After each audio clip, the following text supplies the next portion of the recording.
and ah for ages. And then it got to Friday night. I'm obviously a different location. I'm up at my dad's, coming up on Friday night, and I was like, oh no, it's like 5 to 7, and there's more than an hour left in the car. I'm not. I was like, I might try and put a team together. Ended up not doing it, so I'm just here for the football. How about you? Love it. Yeah, I mean, I'm massively here for just the summer tournament. It's been a while, hasn't it? Because obviously we're used to an international event, big event, the Euros or World Cup every 2 years. We've waited 3, and whilst I was massively into like Russia 2018, because Italy weren't there, it was kind of a bit like, oh, bit of for me. So for me, it's been like 5 years since I've been able to really get behind a summer tournament and really, really care. Hello, everyone in the chat. Guys, I had like some nice production value lined up. I thought I'd started with a holding screen. Our mic's muted. And then about a minute ago, as Seb was talking, I realised we weren't actually live and hit the button. So I realised the intro, yet again on one of these shows produced by me, has been another slow start. But we are live, and this is Scoutcast Matchday for the Euros. It's all good. It's like it's a cold open, right? You just like like your drama series. You just drop into the middle of the action. It's all good. There's no intro. Yeah. That's definitely the vibe we're going for. I think we'll run with that. Guys in the chat, thanks for joining us. I'm loving the fact that you've chosen to watch us. I hope you stay with us for the next couple of hours.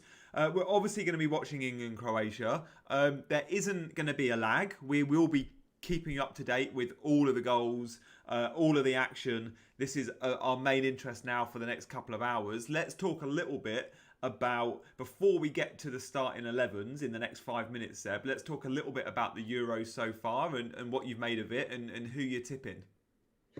I mean, to be fair, as I don't know whether we caught this, but as I was saying, kind of, missed the start of the Euros a little bit in terms of not doing fantasy, interested in it from a footballing tournament point of view, but was in the car on Friday night.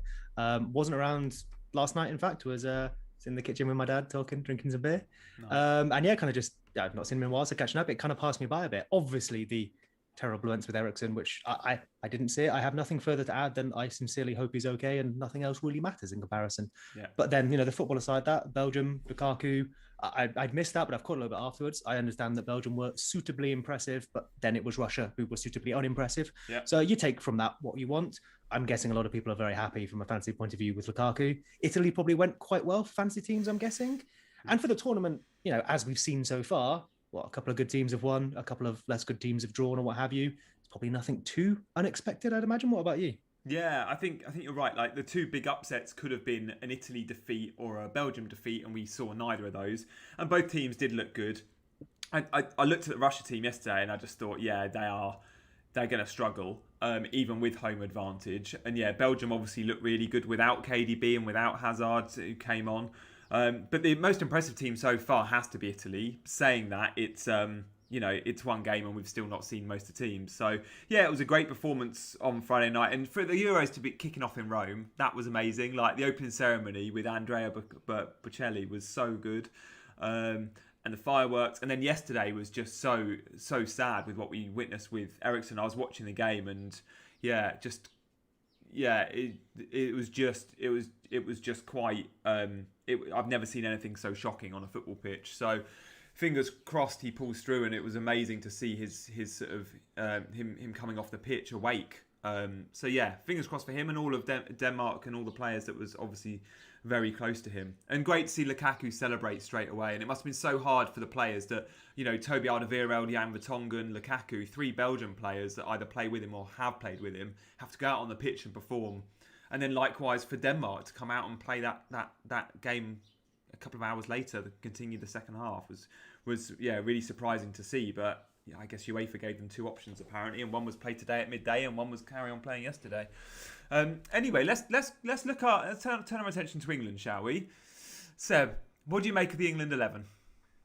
I mean, we were discussing beforehand a little bit. Obviously, no Sancho, even in the squad, I believe, which disagrees with what I would do. He'd be pretty close to one of the first names on the team sheet for me, but I don't want to spend the next 90 minutes focusing on that. Fair enough. We've made a decision, and there were lots of good players in the squad. I guess the one that more stands out, that probably stands out to most people, is your Kieran Trippier at left back, which maybe I'm missing something, but I don't entirely get. Happily start him at right back, but with 2 specialist left backs, both of which are very good. I don't know what signal this sends, unless I'm missing something tactical. Mm-hmm. This is saying that our 2 left backs are not even the first choice left backs, because Kieran Trippier is second choice right back, I guess, and first choice left back.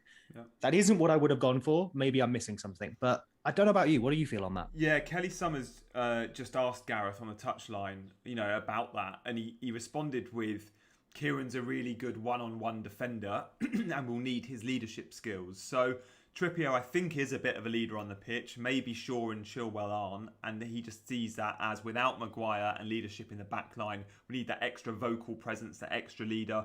Good one-on-one defender surprises me a little bit. I think Chilwell and Shaw are arguably as good, if not better, one-on-one defenders. And if you wanted a good one-on-one defender, then you play Reece James left back. But it's stopping the Rebic crosses from the right, I imagine. We know Croatia like width, and we know they'll be whipping balls in, and we know they'll be targeting Stones and Mings. But then I guess crosses from the right, you'd rather, Kieran Trippier has got his right foot. I'm sure he's great with his left, but that feels the wrong angle. Right back at left back is to stop your Aaron Robben type, not your crosser type. And I guess even if that's true, Kieran Trippier, best one-on-one defender, etc., etc. So in that case, he's playing most matches, right? Because you always want your best one-on-one defender. Yeah. Okay, sure, Luke Shaw or Chilwell going forward against the weaker teams. But realistically, is that signalling that I've taken two left backs that I don't tend to use? Yeah. So why did you bring two left backs then? Yeah. And one of them hasn't made the squad, We look at the bench and, 26-man squad, Maguire injured, that gives you 25. 23 are allowed to be named. Really surprising that the two not named are Sancho, who can add something, if you're chasing the game, but then he's going to go, no, if I want to add something, I'm going to throw DCL on or I'm going to throw Rashford on. Fine. But then to go, not Chilwell, but then put two substitute goalkeepers on the bench. Although I believe everyone's been doing that, right? So I don't know if there's some requirements. I'm guessing it's not a rule or anything. Maybe people are just like, this is super cautious. We took two goalkeepers on the bench. I'm not sure. Yeah, maybe. I mean, I guess you can only use 5 of them. So, in terms of subs. But, it's an interesting one. He clearly doesn't fancy Chilwell. And maybe he's not set on Shaw either. The fact he's gone with Trippier. I was thinking from the other right backs. Do you think there was ever a plan to play any of the others at left back? Trent, no. Because his strengths aren't... Yeah, that's what I was thinking. James has been so versatile. We've seen him play centre mid for Wigan. We've seen him play right centre back for Chelsea a lot. I wonder if we'll see James considered left back moving forward. I don't know. It's going to be really interesting. As you say, he's taken 2 out and out left backs. Do you think maybe they're playing the weaker games? Will we see Luke Shaw against Scotland or Czech Republic? Because it will be down to attacking threat and therefore maybe width. Trippier also, we should add, he's probably going to be on set pieces. Yeah, although Mason Mount, you'd think maybe they share a few, but I guess it's not. They're both right-footed, so they're both going to offer something relatively similar. It's not like you've got a left and right footer. True. Just looking at the lineup as well, let's assume Sterling is on the left and Foden is on the right. It may well be the other way around, but you are removing your width from that side. If Sterling is on the left, I don't know where that's coming from there. Everyone's going to come inside. There's Declan Rice, Calvin Phillips as well. Maybe that is a plan. Maybe, again, something tactical. But I wonder if that's very much saying we're attacking down the side that player isn't on, which reduces half of our attacking threat. Although I would say, just on all of this, as we said earlier before, I think our strength is the squad. There are a number of different 11s you can start. Sure, Kane is in every one of them, etc. But it's not necessarily about did Grealish start. I know Sancho's not in the squad, but did Grealish start? Did Sancho start? Did Rashford start? It's more maybe about, okay, these 11 are starting. What's the Eddie Jones phrase? I've got my starters and I've got my finishers. These 11 are starting, and if it's not working, 55 minutes, 45 minutes, 35 minutes, I'll bring Grealish on, I'll bring Rashford on, I will change it up. He should use, or hopefully Southgate is going to use the weapons at his disposal as they're suited to the situation. And he's seen this 11 as the right thing to start with. I hope he also, maybe as the match develops, goes, well, this isn't quite right, but I've got this guy on the bench who will change it in the way I need, and he goes with that. Yeah, fair enough. And seeing the national anthems played at the moment, Wembley's looks amazing. It's really nice to see so many fans in. I think it's around, is it 20 odd K? Is it going to 25 maybe? It's going to be like a quarter full, I think. And every stadium is going to be different. So we saw St. Petersburg had a decent audience yesterday, and Hungary will be full. It will be in Budapest, it will be the only of the stadiums that will be anywhere near full, and it will actually be full. And Hungary play all 3 games against France, against Portugal, and against Germany there in Budapest. So it's great to see fans back in stadiums. Apparently it's a rule about the goalkeepers. Kev Cooks let us know, Abhishek as well. UEFA rule states that since it's a 23-man squad, each team should have 2 on the bench, 2 goalkeepers. Really interesting. So just seeing there the bench we've got, I guess if you're going to say, okay, we can use 5 subs, so Grealish is coming on, it's probably first choice. Your Rashford, maybe it depends on game state, but your Rashford is coming on. You've got Henderson if you really needed something. Sure, you've got a left back as well. Bellingham maybe up there. I wonder if, and again, we know my feelings on Sancho. I think he should be starting, let alone in the squad. Yeah. Saka was impressive, and was. like we've spoken in the past about how very good Saka. There's your left back. I wonder if, yeah, we need another one. But I wonder if Saka is that player that maybe is filling the Sancho role, if you like. He started on the right in that friendly and played very well. Is he the one that's coming off the bench to affect things on that side of the pitch in that way? And then we've got Rashford the other side, Grealish at a 10 or from wide, midfielders and defenders. Maybe that's just the strategy. He can only use 5. Maybe he knows the 5 he's going to use, give or take. Yeah, and maybe if you're chasing a game, Dominic Calvert-Lewin comes into the equation, but he won't come on unless you're chasing, I don't think, because we know Kane will play 90, so it's does he want to go up with Kane if they're going to go long ball? I think with Calvert-Lewin as well, though, people have spoken a lot about the Kane-Son relationship and how Kane needs that runner. I mean, Kane can do other things too. And it's important to remember at the end of the season, Son was playing on the left and wasn't the runner. He was a winger. So it's not necessary, but it certainly helps the way Kane has played this year. And I do think Foden could, that's not his job, but he could do that job. We've seen him break the line for City. Yeah. But Calvert-Lewin, sure, he gets a lot of credit for his heading and his aerial ability. You watch him play for Everton. He is very quick and very good at breaking that line with direct and meaningful runs. Yeah. You bring him on alongside Kane, he probably could do a bit of that Son job. I think he's the quickest in the Everton squad alongside Godfrey. He's absolutely rapid.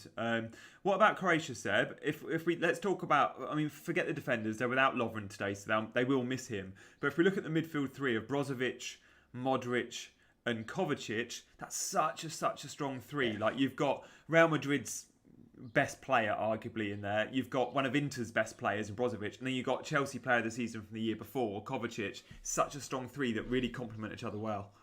Yeah, you've nailed it there, right? So I know when various people were discussing the England team before the match, it was, should it be 3 at the back, should it be 4? Well, if Croatia's strength is Modric, Brozovic and Kovacic in a 3, we should probably be at least matching up a 3, so 4-3-3 to face that. If we're going with 3 and effectively 2 centre mids, I think we lose that battle very easily, and we know that's their strength. Even Perisic, very, very useful as well. Kramovic, very good in Germany. Yeah. Playing maybe a slightly different role to what he plays today. Obviously, he's their 9, but he does sort of drop into that like creative attacking position, so I'm not sure. Perisic, maybe slightly his day has gone. Inter. I feel like his day has gone. But very effective still, though, right? Very, very two-footed, very good off that left. We saw what he did in the last tournament, in fact, right? He was brilliant. He's got something like 26 or 27 goals for Croatia. He's a wide man that has played wing-back in the past. Conte famously used him at wing-back. But he likes to get in the area. So from those crosses, he doesn't stay wide. He will be targeting that back post. And we see a lot of him getting on the end of crosses. So I do think that's a really impressive front 3. Kramaric has got 20 goals this season in the Bundesliga from 27 games. And Rebic at AC Milan has done really well in the last couple of years. He's rapid. He's 27. He's in his peak. I think Rebic could be one to watch. I do slightly worry for Mings and Stones. But let's see if Croatia can get enough ball up there. It's going to be a great game, I think. I was speaking to my dad before the match about it, and it's like basically we agree that most of the squad is strong, give or take. Yeah. If we have a weakness, it is probably the 2 centre backs and the goalkeeper. Yeah. Which is unfortunate if you're trying to keep out goals, right? Because your 2 centre backs and your goalkeeper are probably the primary players in that. So, as you say, if Croatia can get meaningful chances there, I'd imagine they might get a goal. Yeah. Mason Mount will be playing up against Luka Modric, and we know what happened there for the Champions League semi-final when Chelsea dominated the Real Madrid midfield over 2 legs. Saying that, Mount was a wide forward then. Good start from Croatia. England have balls out for throwing. What timestamp are you on, Seb, for those that are following along? I am on 2:15, 16, 17 over here. Nice. And I'm not going to lie, I don't know about for you, the shadow here makes it real hard to make out the left-hand side of the pitch. Yeah. It's strong. Let's hope everything comes down the right.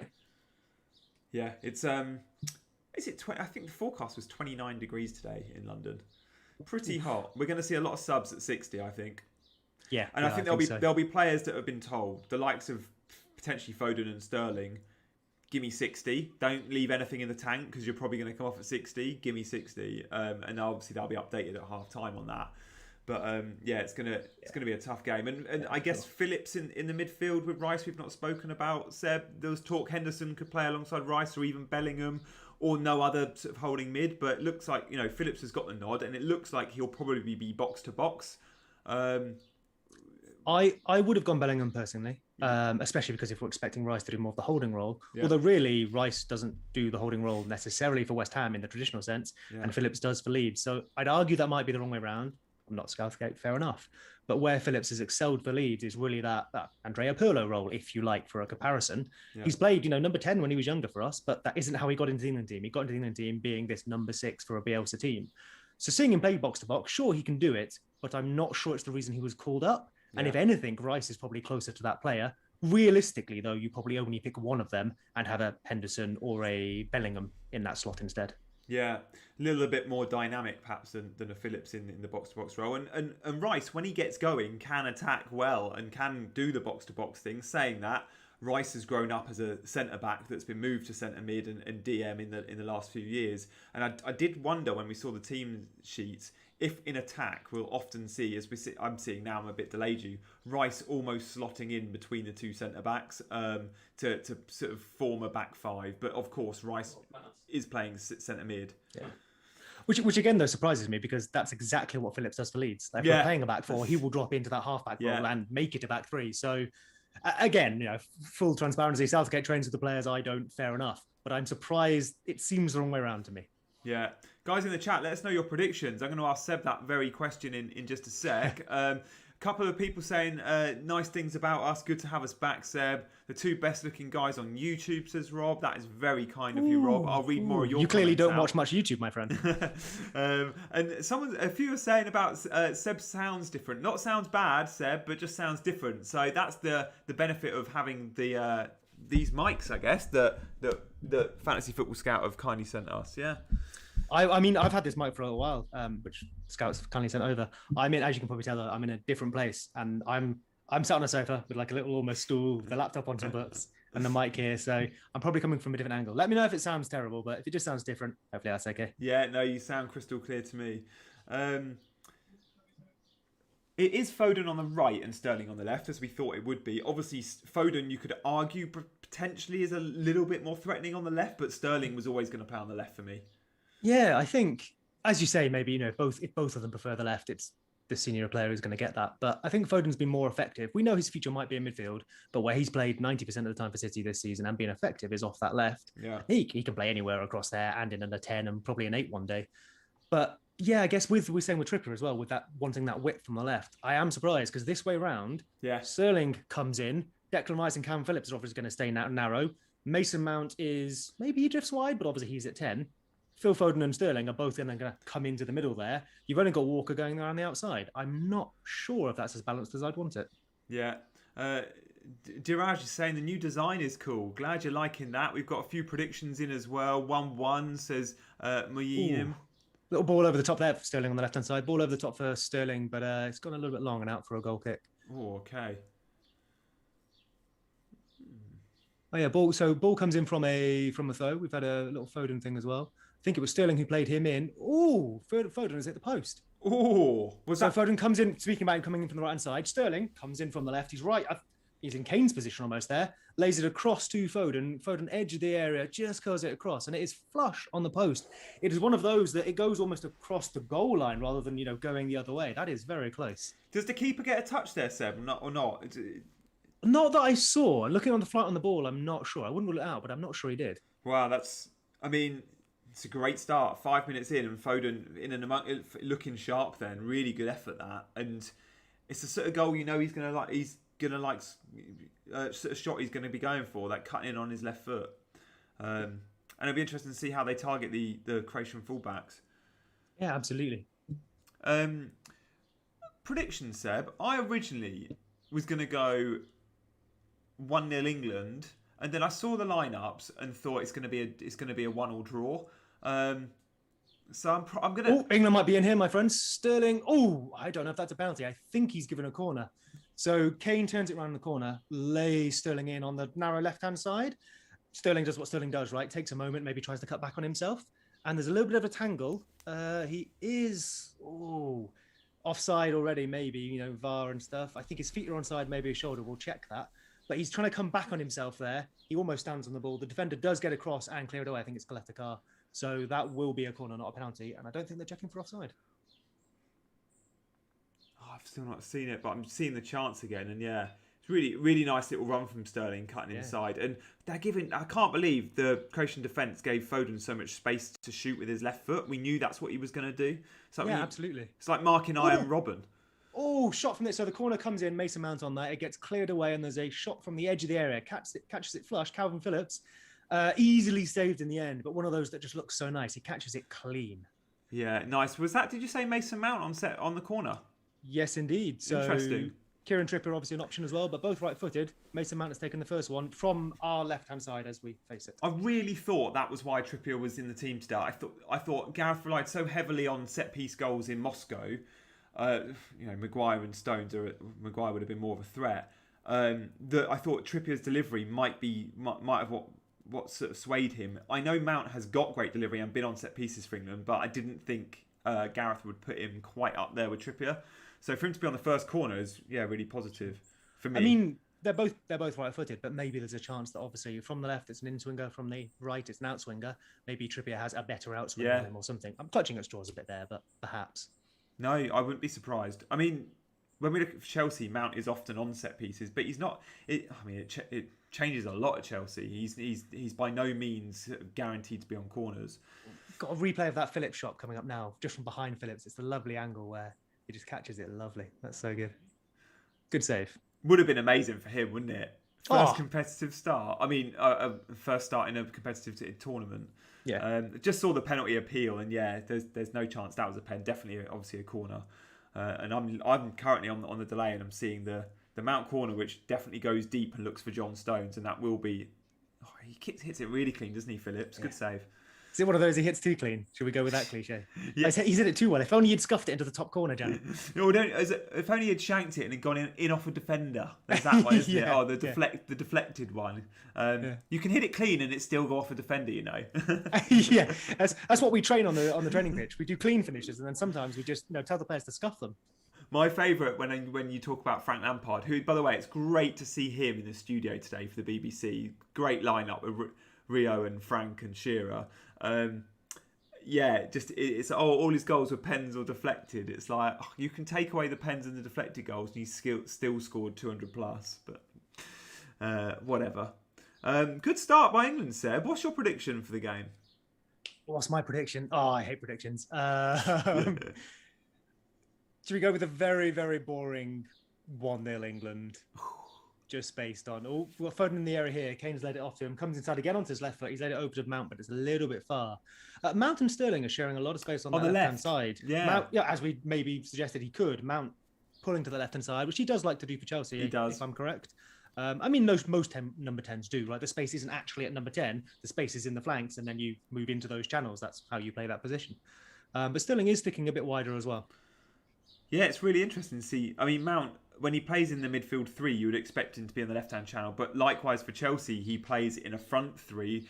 Chelsea play with two sort of inverted wingers or number 10s, and Mount is often on the left side. Saying that, he's, I think, started the Champions League final on the right. I don't even know what position he's better in. He's just that good everywhere. He's kind of, I think he's probably, if you asked him, he'd prefer to play on the left in a midfield three as a Frank Lampard role. Do you not think he'd rather? Oh, yeah, I misunderstood. In a midfield three, yeah, fair. Yeah, I think he says reasonable. That's his best position. He says, my favourite position is a number 8 in a midfield three. Because you probably don't want to be playing Mount in a midfield 2, although I still think Gareth could potentially consider that. Yeah, I'm not sure it entirely suits the players we put into it. That is a different question for another day, but there's a lot there that either do play in a 2, but not with the type of partner they'd have for England, or play in a 3 and therefore maybe aren't going to transition to a 2 that well. And I wonder what, there was a lot of talk today that England would go without Maguire, that they would play the back 3 or 5. And I wonder if midfield is the reason why they didn't. I wonder if he went, because, he could have easily gone Kyle Walker at right centre-back, the same 2 centre-backs playing today, and then Reece James right wing-back or Trippier, and then Shaw or Chilwell. But it would have meant a midfield 2 of Rice and probably Mount, because he's not going to leave Mount out. We know he loves him, and he perhaps just didn't fancy that against Croatia's 3. Yeah, I think the way you lose this match is that you leave Rice and Mount to deal with Brozovic, Kovacic and Modric. I think that's, we're playing Football Manager or something like that. That's a very basic mistake that you would fix yourself. So I'm not surprised that Southgate has spotted that and fixed it. Yeah. Speaking of Football Manager, Seb, how's your last few weeks been? Taking a bit of downtime from FPL, but playing Football Manager, I see. Yeah, getting Leamington to the Premier League as a yearly right. I'm from as well as born Leamington Spa. So yeah, often start a game, as I'm sure many people do, with like say Leeds or what have you, just to get into the new game, and then go take over a lower league club, which is usually Leamington for me, and get them promoted. Hopefully in consecutive seasons, but I've not managed to do that this year. It was 5 promotions in 6 seasons, I think, with a couple of playoff wins. But yeah, it's going well. It's going well. Thank you. Love that. And where in the country are you today? I'm up in sunny Sheffield today with my dad, visiting my dad. Nice. Good stuff. And it is sunny in Sheffield, is it? Is it hot up there still? It must be really hot. Mate, it's lovely. I mean, it's going to be a little bit cooler than London, but I'll paint you a picture. So the room I'm in here now, you have to see the wall there. There's the door there. We've got TV over there, so that's why I keep looking up.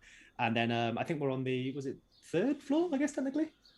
3rd from one side, 4th from the other. It's because it's like on a slope. So 3rd and then 4th if you're on the other side. Yeah. So we're facing, like, we've got these like windows, little sort of French windows that open out into a little balcony. It's like an old, I guess, manor house, to use the description. And you can kind of just see, because it's high up, Sheffield is full of hills. I think is it 7 hills like Rome? Yeah, nice, that's the one. That's what the Sheffield people tell you. But yeah, so I can just sort of see like out over Sheffield into the hills, like into Derbyshire. It's lovely, mate. It's very nice. Love that. How about you? How's you got your garden there, haven't you? Yeah, I have. Yeah, and the sun is shining. I've actually got the window open today. I was thinking, is that gonna be bad for sound? I usually keep it closed, but I was like, today is too hot not to. And yeah, I've got the one dog sunbathed next to me, and little Sharko the Chihuahua's upstairs in the bathroom, sleeping on the tiles where it's coolest. Nice. Yeah, so that's I've had the wife's away this weekend. She's going to be back in a few hours, Cam, and I've had the house to myself for a weekend. So it's been nice, but at the same time, it's been weird because we're so used to, with lockdown and everything, spending every minute of every day together. So you've mostly spent the weekend curled in a ball crying, I'm guessing then, yeah? Well, if Italy hadn't won, if I'd had an Italy defeat and my wife away, I may have done, yeah. But no, I've had a good weekend with the dogs and a few beers. Lovely. And so what's your prediction for today then? I'm going to stick with my my pre-match before I'd seen the lineup, which was 1-0. I'd seen the lineup and changed it to 1-1, but now I've seen England start. It's a good start. I'm going to go with the 1-0. I really want to see Harry Kane turn up today, and I know he got the golden boot in the last World Cup, but from penalties and against. I mean, yeah, you don't. It's that classic. Not taking anything away from him, but that's what I'm saying. It was pens, and what was it, a hat-trick against Trinidad or something like that. Yeah. So I mean, against Croatia in that semi-final, Sterling and Kane both had poor games. So there'll be memories there. Those guys especially will be really going for remember 4 years ago, 5 years ago. We need to make amends. 3 years ago, sorry. What's your prediction, Dad? He says 2-0 to Croatia. Oh, no, 2-0 England. 2-0 England.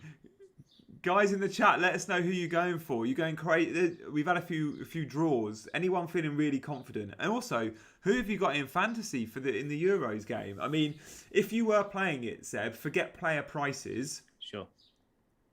Could you, if other than Harry Kane, any other attacking players you'd look at?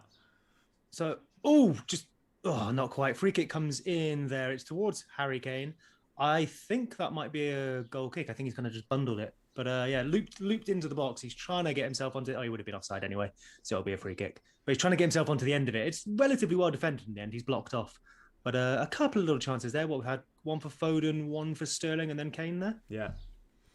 To answer your question, I guess obviously not playing your fantasy, but obviously I'm aware of it. Had a little think about it. I did, I kind of did actually plan to last minute get into it. So first thing what I would have done is used that wildcard and limitless chip in 2 and 3. So I would have had effectively 3 fresh teams for each round of the groups, and then planned and hoped for the knockout stages with that final chip and the transfers. Yeah. I don't know if because I would have had fresh team each round. I don't know if I would have had any England players for this round. Yeah. I would have. Easy to say now, right? When players have done well, but I definitely would have had Lukaku, and I would have had.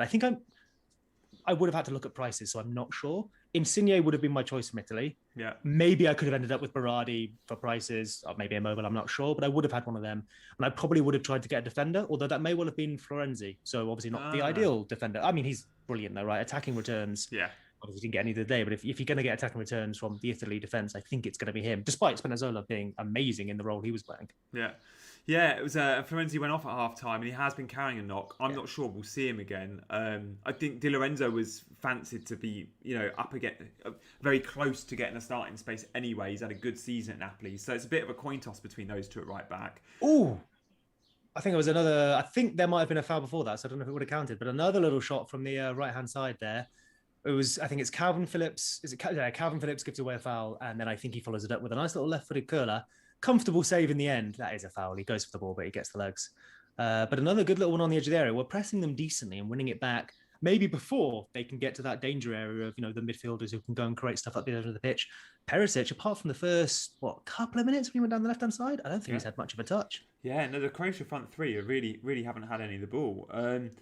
Good to see that a bit of variety in the set-piece play. It was Trippier with the ball in for Kane for that sort of half chance.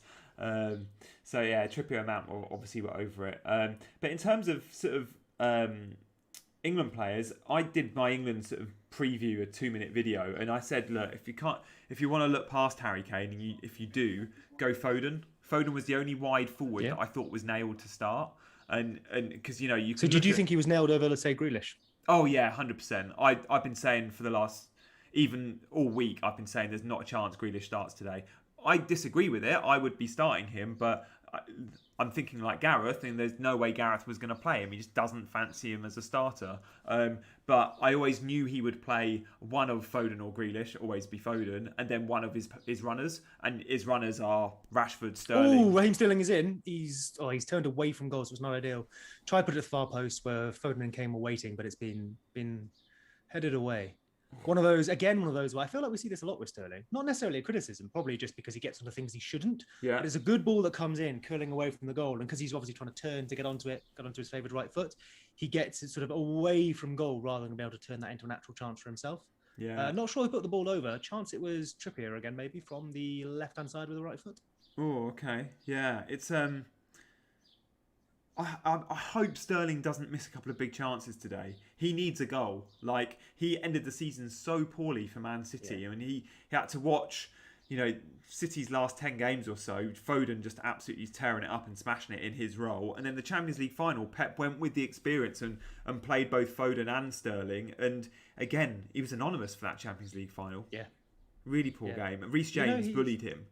This is the first season in his career that he's underperformed his XG. Wow. So I know we have this idea that he misses a lot of big chances. Yeah. That doesn't mean he is a great finisher by any means. I think a lot of the chances he gets are those far post tap-in, because his off the ball movement is absolutely world class. Yeah. Potentially his technique striking the ball isn't to that level, but he gets so many chances that are high XG that I guess, and he does convert those, that it's almost like it can be true that he both does perform to his XG, but we have the impression he doesn't, because when he misses one of those big chances, it's not enough to deteriorate his XG conversion rate, but it sticks in our mind because missing a big chance, of course, it sticks in our mind. Yeah, and because we all own him as fantasy assets, a fantasy asset. And when your fantasy asset misses chances, you hold on to them, you remember them, especially when it's your captain, and he's often captain. So for that, I think certainly amongst FPL Twitter, it's Sterling always misses chances.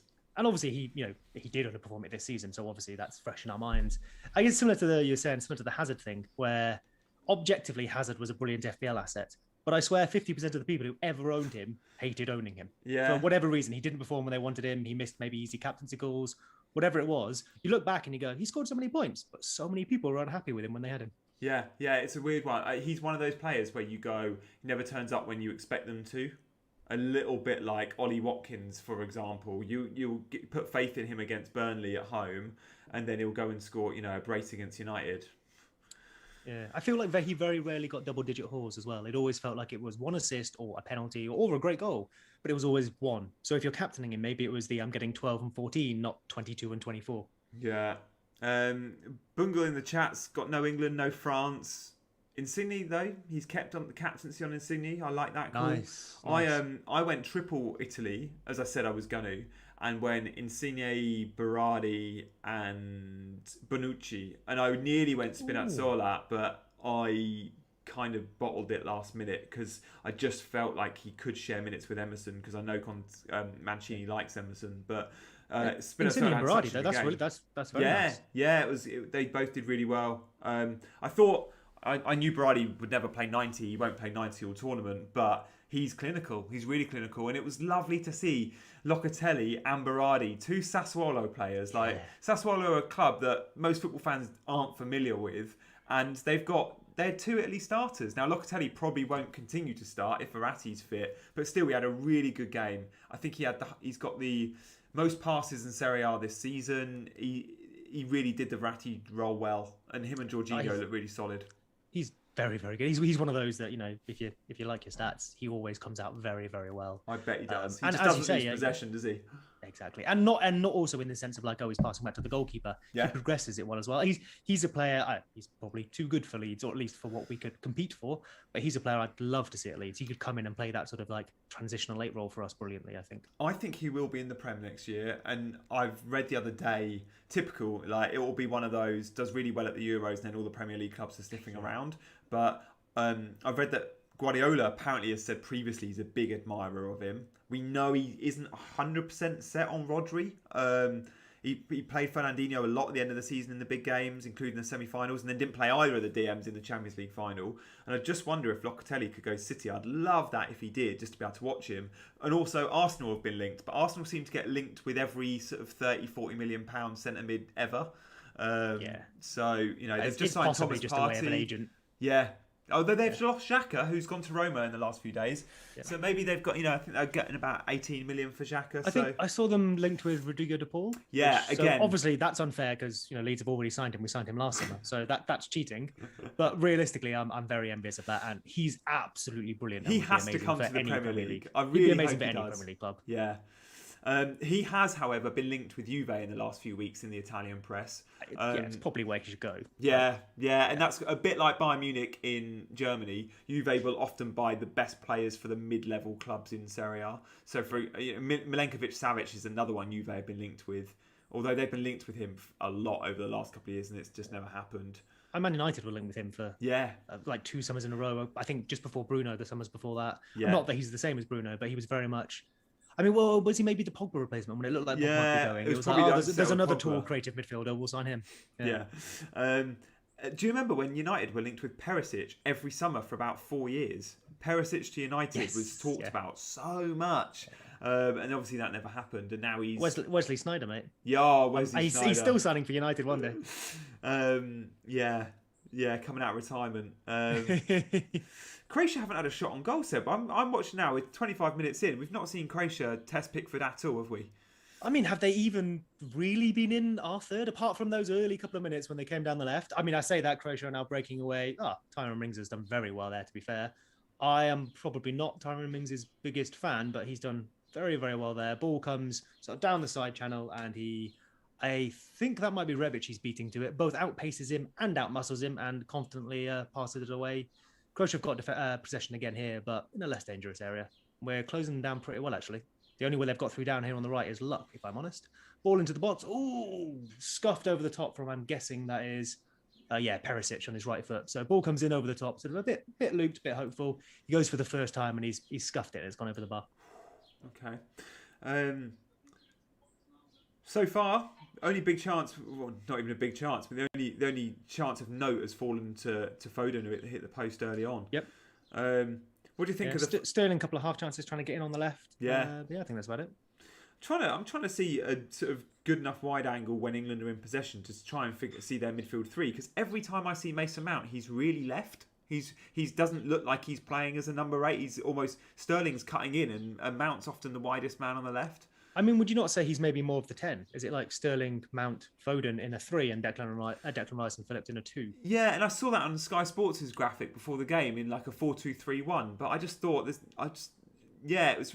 For England, he's been playing in a midfield 3. So, but maybe it's different. I guess that would make more sense with him being on the left hand side if he is the left of the 3, but also the one that's allowed to advance. Yeah, I guess naturally he's going to be the left. We're lining up here. Can I make it hard? The shadow on the left. It's hard to make it out. So we've definitely, obviously, we've got Phillips sitting there with Declan Rice next to him. Sterling is out left. Kane has almost dropped into a 10 there with Sterling one side, Foden the other side. So yeah, I think arguably here in the defensive shape, you'll see as Croatia are bringing it out, Mason Mount is central, but definitely left of the 3. Yeah. And a little bit like Italy with Barella, he's in a midfield 3, but in the right channel. And yeah, Locatelli and Jorginho are much deeper, and Barella's the one that's allowed to join the front 4. Yeah, for sure. So I'm just laughing at that. He's been offering me coffee and beer, and now he's got a bunch of chocolate. Oh, good hospitality, that. Absolutely. How long are you in Sheffield for? Just the weekend? Yeah, just came up on Friday and leaving tomorrow morning. Did you train it? No, he came down to London, so we drove back up. I will be training it on the way back down. Yeah. What have you made of it so far, Dad? I say as he's got a lot of chocolate in his mouth. Helpful. It looks like it's very hot. It looks like it's very hot, And which I think is reasonable. I don't think I think they'll be struggling. Yeah. And it looks like both teams' opening game of the tournament.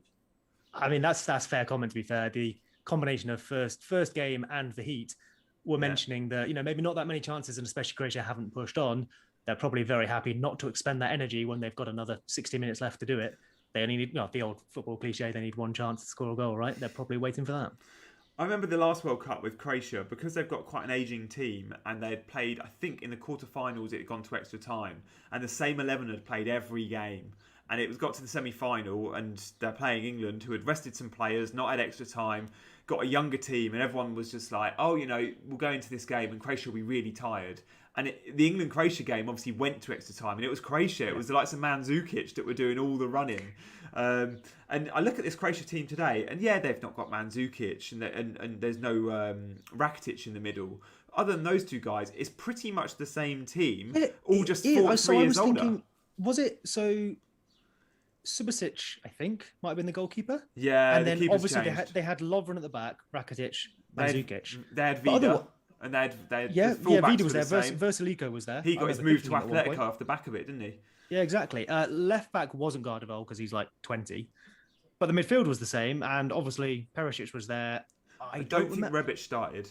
I don't remember if. I wouldn't be surprised if he went. I'm not sure who else. Yeah, he would have been back in the up to Mandzukic. So it's not. I mean, even if it's just squad, it's not all that different, like you say. So they are 3 years older. Yeah, and they were already an old team. Like this is that that midfield three. This is also the first time this team has played together. Well, the Croatia team. No, our team. Oh, our team. We haven't even played together in friendlies. This team, and it shows. Yeah, that's a reasonable point. Yeah, especially if you thought the last friendly playing Grealish in a number 10 role. We're not playing a 10 today, and I guess Mount has got that burden of creativity. Yeah, fair point. I don't know why Grealish was playing in the 10 role in both friendlies. All it did was give England fans the excuse to go, Grealish should be playing 10 for England. It's like England do not play with a 10. England haven't played with a 10 since Gascoigne. Yeah. And Grealish can play 10 if we played it. That conversation about, could Mount play here, could Foden play there, play Grealish play there? Realistically, yes. But where have they played? Grealish could do 10, but he plays off the left, and that's where he creates from. Yeah. That's where half our players create from. If you're playing the 3, it's very easily Mount, which is obviously what Southgate has gone with. But I guess... I mean, Dean Smith decides to play his best player still out on the left. If Dean Smith thought he was better 10, he'd be playing in that role. Oh, yeah, absolutely. And Villa play with a 10. Is it maybe like if we do sub Grealish on for game state, so we're 1 down or whatever? It's a change in system. Is it he's not going to come on the left? We are going to play a 10, possibly. So that's why he's going to come on, something like that. Yeah, possibly. But I guess that means he's not going to start at any point, which I think you said you'd already expect anyway. Yeah, unless he comes on and scores a hat-trick, I can't see how he starts or, does something massive. Just for seeing Pickford there, the sun's massively in his face. The sun's high in the sky, it's 2:30 in England. I'm surprised he's not wearing a cap. Maybe it's not, knowing it's high in the sky and it's like bang on his face. But yeah, I don't know if that will be... I'm trying to picture Wembley when I've been. It is quite enclosed. It is. Right? Obviously, you can change the roof, but it is quite enclosed. So maybe you can see on the pitch, obviously, a lot of the pitch is in shadow. So I wonder if where the sun is coming through would more likely be in supporters' eyes than, say, his.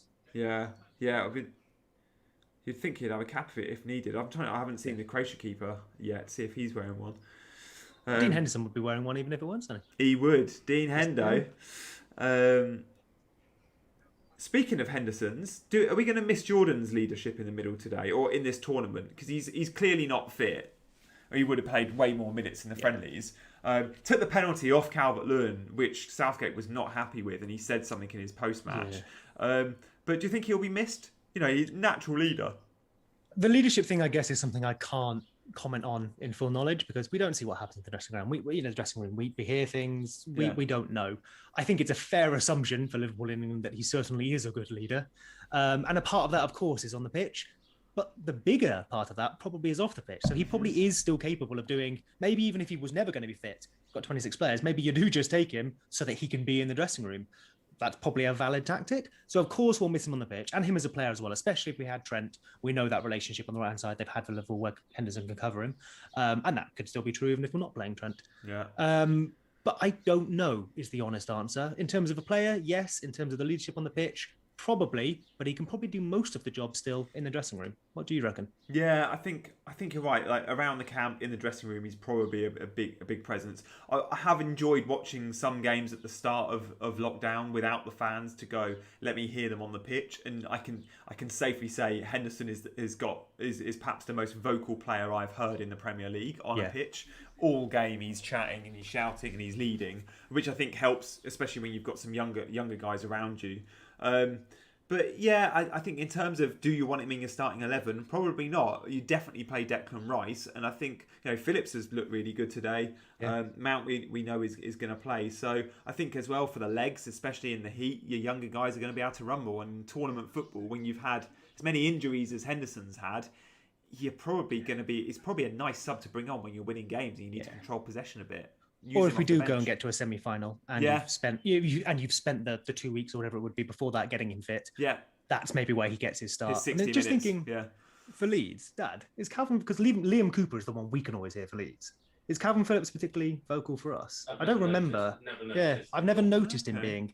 Like he does that thing that all deep line playmakers do, which is like he tries to direct, the Jorginho thing. He tries to direct passes, but when he's not doing that, I'm not sure he's that vocal. So unless Declan Rice is filling that role, you might be right. I said we wouldn't miss it on the pitch. Maybe I'm wrong. Maybe we are missing someone in the midfield who's going to see, because we don't have a Harry Maguire at the back either. I don't know what Stones is like. I don't know what Tamara Mings is like either. Maybe you are going to miss that someone who's got the game in front of them and is just calling positions. Stones doesn't do that. Stones doesn't do that. Yeah, fair. Stones doesn't. Hence Ruben Diaz improving him, I guess. Yeah, Stones, but Mings does do that. I think. Okay. I think Mings does that well. Maybe that's why he's got the nod today. Obviously, left-footed as well, which keeps coming back to. And you mentioned Kieran Trippier. I mean, harder to do maybe from fullback, but you mentioned Kieran Trippier was a decent leader as well. Yeah. I think Henderson definitely does it as well as anyone in the league. Another one that does massively, Jorginho, is so vocal. And you need to be, when you're playing alongside Kante, you need to speak for both of them, right? Kante doesn't open his mouth, other than to breathe. He just doesn't even call for the ball. Other than to be the best defensive midfielder in Premier League history. Yeah, I mean, how good was he in the Champions League final? So, I had that discussion with Dad the other day. Now, I'm not trying to make a statement. It's a question, not telling.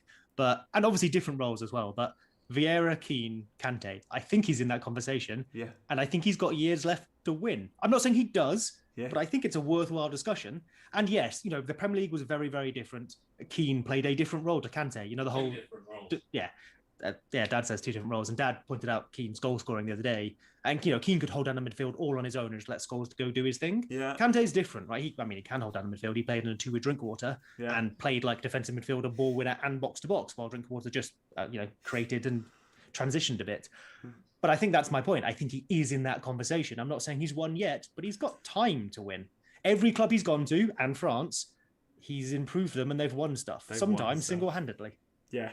The best, I know there's that whole cliche about sort of big game players, but I can genuinely say I've never seen Kante not play well. Probably not get an 8 out of 10 in a final. Like, I think back to the Europa League final against Arsenal in Azerbaijan, in Baku. He was like a man possessed and he'd been injured for about 3 months. Sarri chucked him in. And by the way, Sarri got so much stick for playing him box to box. Then Lampard did the same thing, didn't get stick. Now Tuchel is also doing it, isn't getting stick. Like, Sarri saw something in him which showed he was more than just a Makelele, So I think that, he's never been a Makelele. We're speaking of different roles. I think the thing with Sarri, though, is often we would see Kante get properly advanced. He played him in a midfield 3 as well. Yeah. So he was...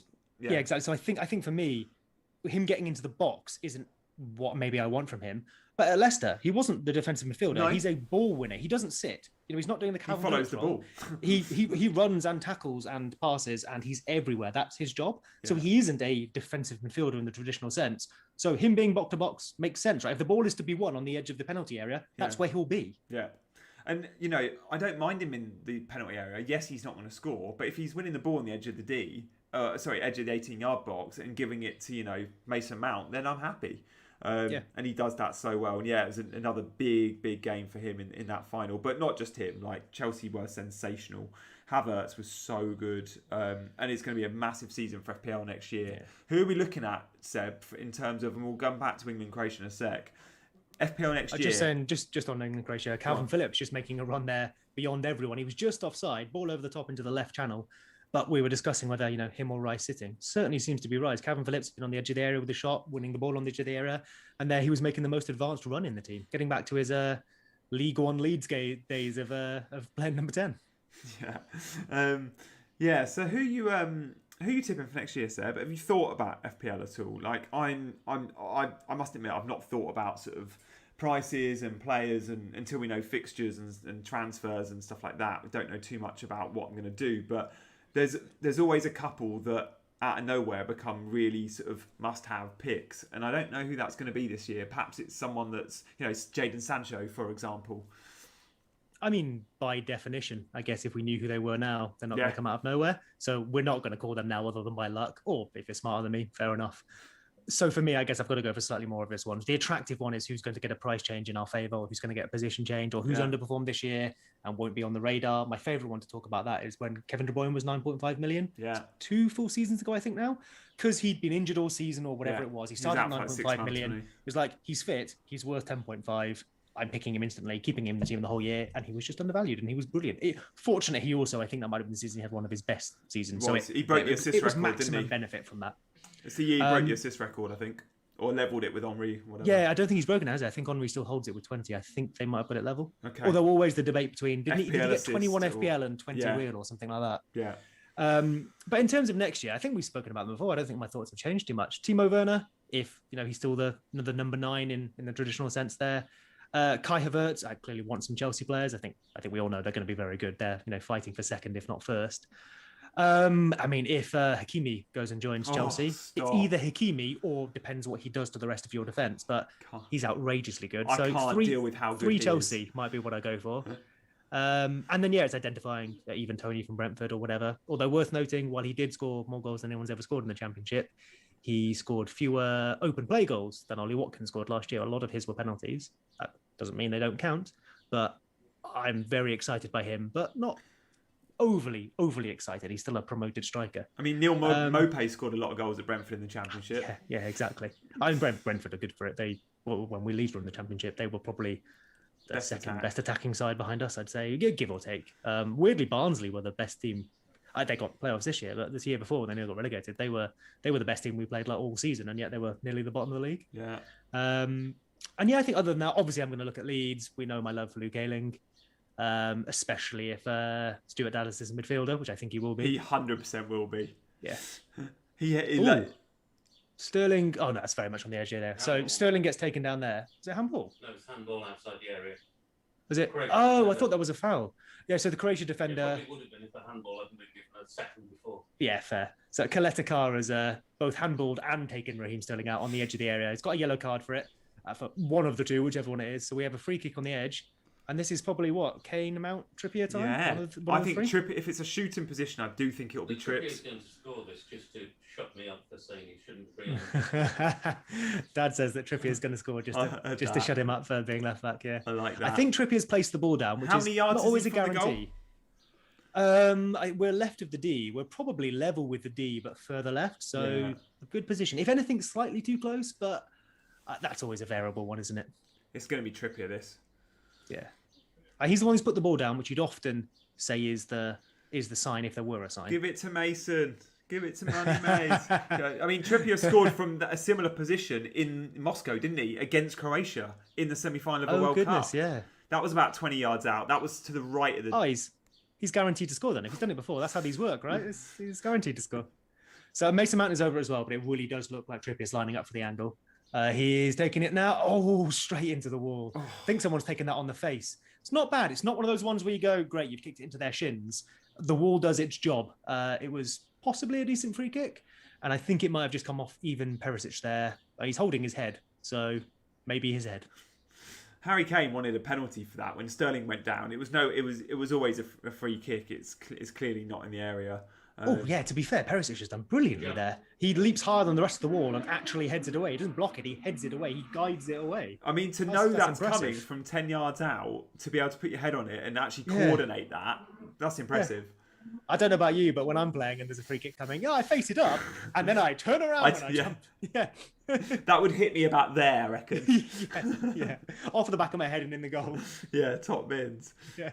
I love the fact that the free kick was actually literally centimetres from the white line, and actually it was taken about 2 meters from the white line. They obviously did well moving that ball back.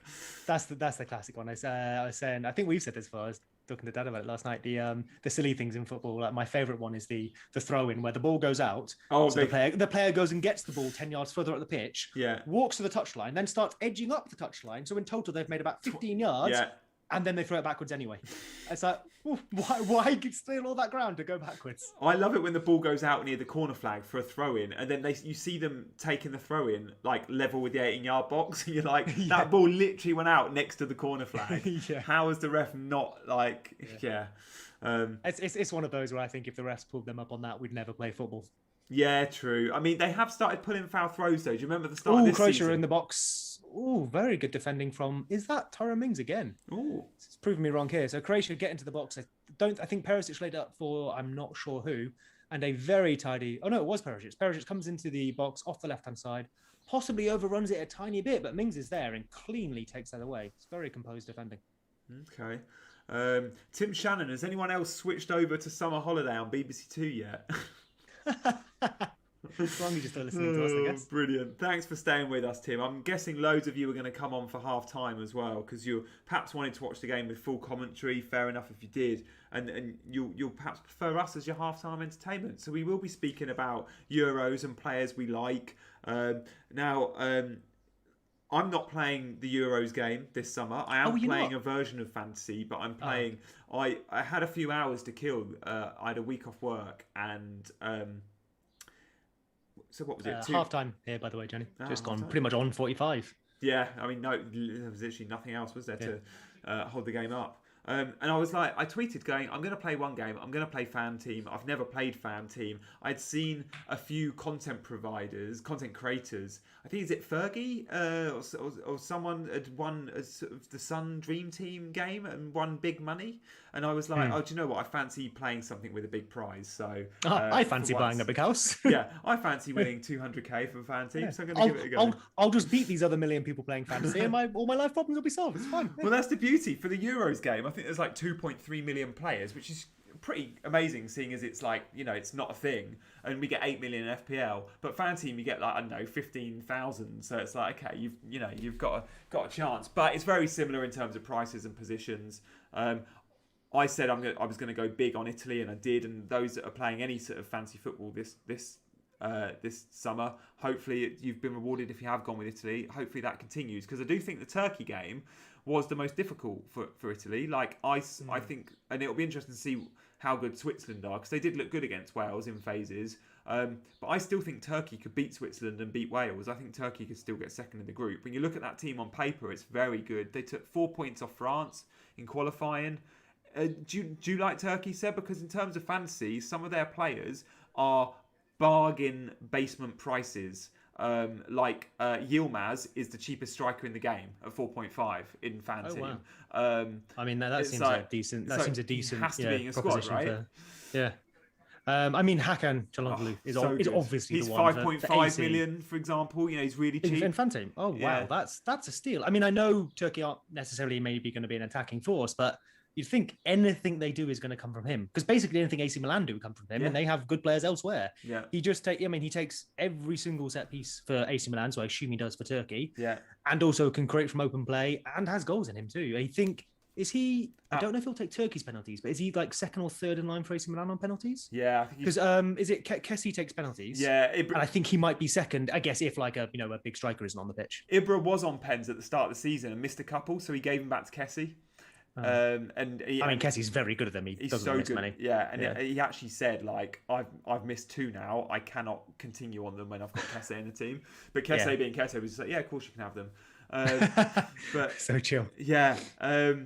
So no, I think Çalhanoğlu is up for grabs this summer as well. I think he's out of contract, and again, Juve are being linked. But he's like, I guess, 29 or something though, so it's probably not quite the. I give it, these performances, but 3 years ago, yeah, and I mean, your team, Chelsea, probably happily take him. yeah, Whereas now, I guess it's a team like that aren't going to get a return on their investment to sell him on. So maybe it's a slightly just one tier down. yeah. I mean, and maybe Juve, but they probably hold players a bit longer. Yeah, they definitely do. So yeah, Turkey I like. If I'm looking at some differentials as well, I thought Denmark were going to prove really good value, and I hope they still do. I like the Denmark defence. Finland didn't create much yesterday. Understandable how they conceded, and Schmeichel was a bit of a howler, to be honest. But Denmark defenders I like. And then if we're looking at big guns, would you avoid group? Is it Group E or F? The danger group with Germany, France, Portugal. Early on, I just don't know who's going to win those games. Therefore, I don't want to spend 13 million on Mbappe or go big on Ronaldo, because I just don't know where the results are. Yeah, target them for the hungry games, sure, but long term probably not, or for the 3 group games. I know that's the thing for me, because obviously if I were going to play it, it's the official Euro one, where my plan probably would have had a fresh team for each group game. Yeah. So I would have started with, say, Ronaldo. Again, budget allowing, I maybe would have started Ronaldo, which I'm guessing a lot of people have done, probably benched him or bring him on. So I guess you're playing the fixture there. If, though, you have to, I'm not sure how Fanteam works, but if you have to pick a team basically for the group stages, yeah, maybe you do avoid it. Not necessarily because Ronaldo and friends aren't going to score, but just in terms of the amount you're going to have to invest for a less certain chance of getting returns. You could probably invest that more surely elsewhere in groups that are easier to predict where the goals are going to be scored. For example, Italy. Yeah, and Italy, Belgium, and then you look at probably England. Like, we can't forget, yes, it's 0-0 at half time at the moment. As soon as Croatia's out of the way, you look at England, Scotland, and definitely England, Czech Republic, and you're backing. I mean, anything can happen in the England-Scotland game, the derby, but you'd fancy Kane and Foden to be involved in a couple of goals. Outside of Kane, would you say the points from a fantasy perspective could be spread around an England team a bit like your Man City type? Because even if we start, say, this same front three here, you're Sterling, Kane and Foden, Mount in the middle. Sure, those are 4 options, and you're going to pick Kane. But even if we do start those 3, there's then Grealish coming on, or another player coming on, or I'd know an assist from right back rather than from Mason Mount. I feel like we could win 6-0 with 6 different goal scorers, 6 different assisters, something like that. Which isn't ideal for fantasy. Yeah. Although saying that, at the same time, you've got Harry Kane, and when Kane's in teams, often 50% of the goals go through him. But you think? Yeah, I guess I did mean Kane aside, so Kane, maybe that's cheating. I'm trying to have my cake and eat it. But yeah, you pick Kane, but then if you want to take advantage of England, right, you're not just picking one attacker. Yeah. You picked, was it Insigne and Berardi for Italy? You probably want to get a Kane and a Sterling or a Foden. Yeah, I really, really think this could be a big tournament for Foden, and obviously he's gone big with the blonde hair. He's playing at Wembley in front of home fans, and he's come the closest today. He's actually been fairly quiet after that chance, but really good effort with his left foot, curling in as he will do from the right, and hit the base of the post. But that's the nearest England have come. Croatia haven't really threatened today, Seb. No, I mean, a small spell at the beginning. We've just seen the replay of the pretty solid defending from Mings there. What else was there? Another bit of Mings defending when they came in from the right-hand side, and there was a cross into the box that Perisic took first time and put over the bar, which I think was missed by Tyrone Mings, but I'll give him, 2 for 1. Other than that, I think that's all the chances they've had. Still not a shot on target, as if I recall. Yeah. Kev's with us. Hey, Kev, how you doing? Glad you're tuning in for half time. Do stay with us for the second half if you fancy it, but fair play if you want the full comms experience. And loads of you are watching internationally as well. We've got Bhutan from Turkey that said, thanks for the compliments to the team. One thing to mention about Turkey is the last 2 games, which I was aware of this, and it's a great stat, are in Baku, which will be like a home game. Now, Baku, the Azerbaijan border, is very close, and Turkey will travel well. I don't know, Bhutan, how many fans are allowed in the stadium in Baku, but I'm guessing it will be about 25% full. But it's a big stadium, so if you're getting 20 to 30,000 fans in there, then that will be pretty cool. And obviously Switzerland and Wales won't be travelling to Baku in numbers. So, and I guess even if it's not just fans, if we're thinking about where teams are basing themselves, presumably, obviously England, most of our games are at Wembley, potentially all of them if we go through the right stage of the tournament. So we're going to be based in London, or by St. George's, I guess. The Turkish team, you would assume, obviously, first game in Rome, but if the others are in Baku. They're possibly based in Turkey or at least nearby. Yeah. So even if there's not an overwhelming number of fans, I don't know about you, but I'd rather be home or close to home or in a country I know when I'm playing a tournament. I have looked at every country and where they're based. 6 out of 7 games at Wembley. Oh, that's nice. nice. 6 out of 7. Or alternatively, we have 3 games at Wembley and then we watch other people play at Wembley. Yeah, I think Wales might be based in Baku actually, but I think Switzerland are based in Switzerland. I did look, and I actually tweeted, it was a bit of a joke. It was 100% of a joke earlier this week to say that I was like, Spain are in Madrid, Italy are in Florence, Scotland are in Middlesbrough. Life's just not fair. It was a joke, but so many jumped on it as, oh, typical Southerners, is Slate in the north, and it was like, it wasn't like that. And I know the facilities in Middlesbrough are really good. It's just perhaps not a sexier location as Florence, which is fair. So the next day, I auctioned my Middlesbrough top for charity to make amends.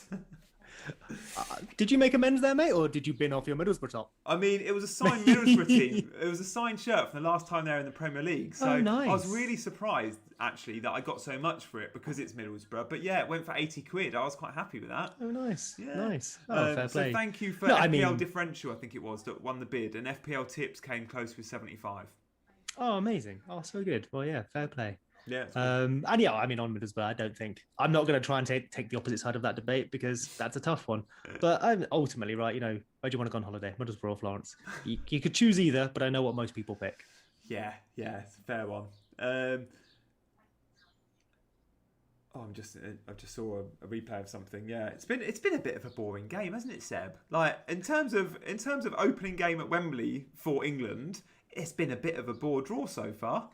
Yeah, I mean, I guess there's a few ways of phrasing it. It's certainly not been the most entertaining, but you could then spin that to be England are thoroughly in control and are moments away from going up another gear, scoring a goal or what have you. Now, if we were watching Man City do this, do we have a different discussion, which is they're in control, there's no danger here. It just takes Kevin De Bruyne to decide I'm going to put this on a plate for Aguero or what have you. Yeah. No, I don't think England are that team. Unfortunately, I think that is what we lack, in fact, that ability to then go, right, we'll turn it on like a France or an Italy or whatever might be able to do, a Belgium, speaking of De Bruyne.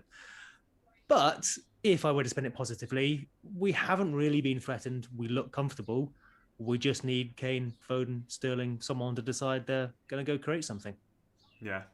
Bungle is watching in Tokyo, who says his comms are in Japanese, so he's going to stick with us for the second half. Love that.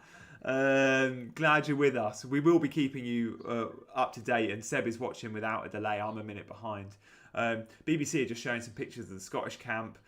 Good to see Chelsea lad Gilmore in the squad. I don't think he'll be a starter, but I really hope he gets an opportunity. And McTominay's been playing at centre-back for Scotland, I believe. But they'll be playing with 3 at the back. It'll be Robertson as a wing-back, Tierney as a left centre-back, Premier League favourites there. Robertson's the captain, Seb. He gave every player a thank you present. It was like a goodie bag of presents that's called up to the squad. I was like, that's pretty cool leadership. The tournament's not even started.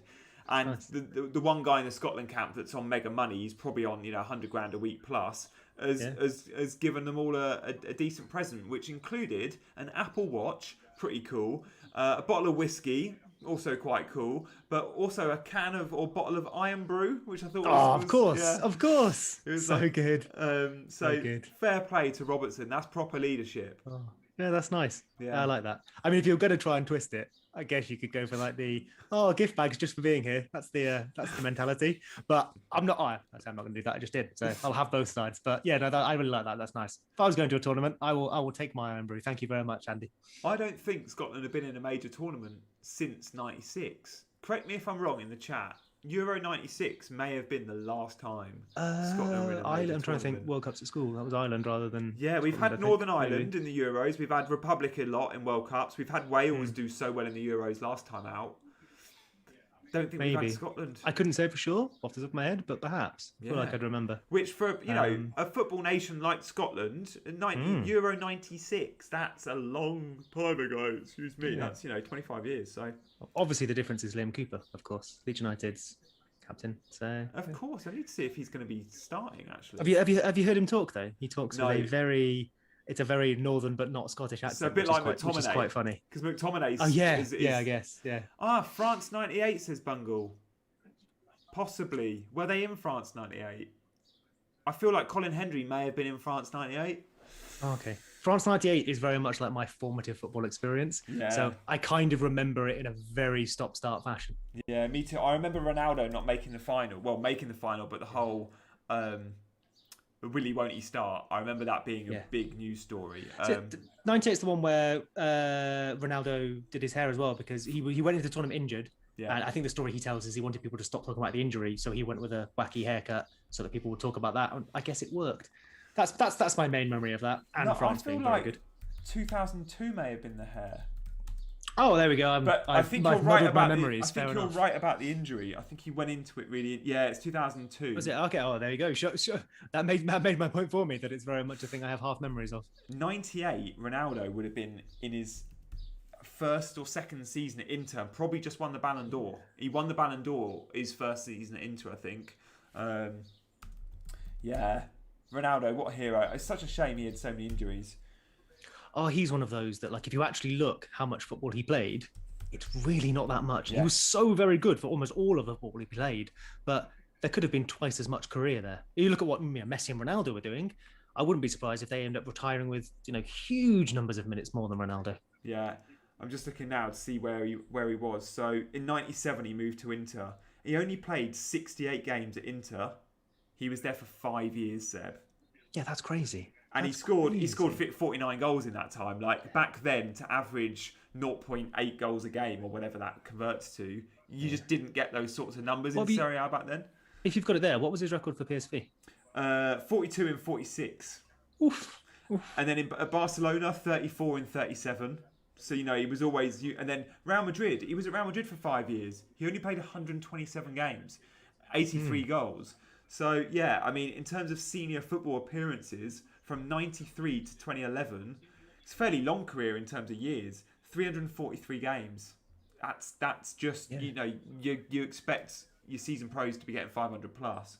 I was going to say, I don't know off the top of my head, but I'm guessing Messi has got 500. Obviously to a ridiculous level, but I'm guessing he's got 500. Yeah. And that's what I feel like we're missing. Ronaldo... Messi would have 600 plus. Ronaldo could have had... Brazilian Ronaldo could have had 200 more games at that level as well, and then that would elevate him even further in our consciousness. Yeah, Messi's at 520 just for Barca, and then he had Barca B and Barca C, still senior football there, and he's got 144 for Argentina. Wow. Jeez. That's outrageous. There's been that many matches he's been available for so far.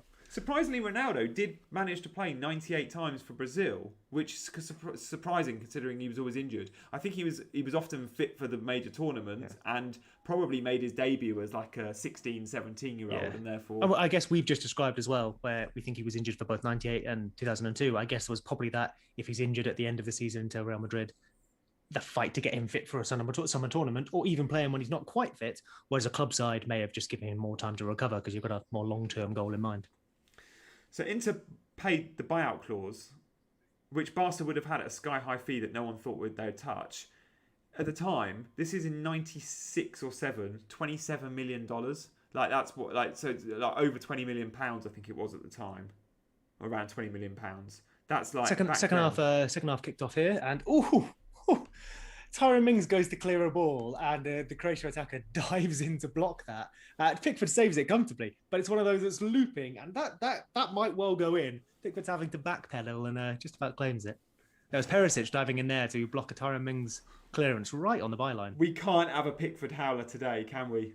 We just and to be super clear, there wasn't there. Pickford claimed that comfortably, but it was just one of those where you go, "Oh, don't do us like this! Don't do us like this." Would you have had that reaction if it wasn't Pickford in goal, though? Is it because it's Pickford you've got that slight worry? I mean, I guess I'd be lying if I said that wasn't the case, but it was more... I don't know if you've seen it yet, but it was more the angle of the ball and the action itself. Yeah. Mings goes to comfortably clear it, Perisic dives into block, and it's just one of those where you go, oh no, this is set up perfectly. I think whoever was in goal, I'd have that moment where I went, oh no. Yeah. Gareth's got the jacket off. I can't believe he had it on before. No waistcoat this summer for Gareth. Not quite going for the waistcoat look, which made him a bit of a hero back in 2018. I feel like I don't even know him anymore.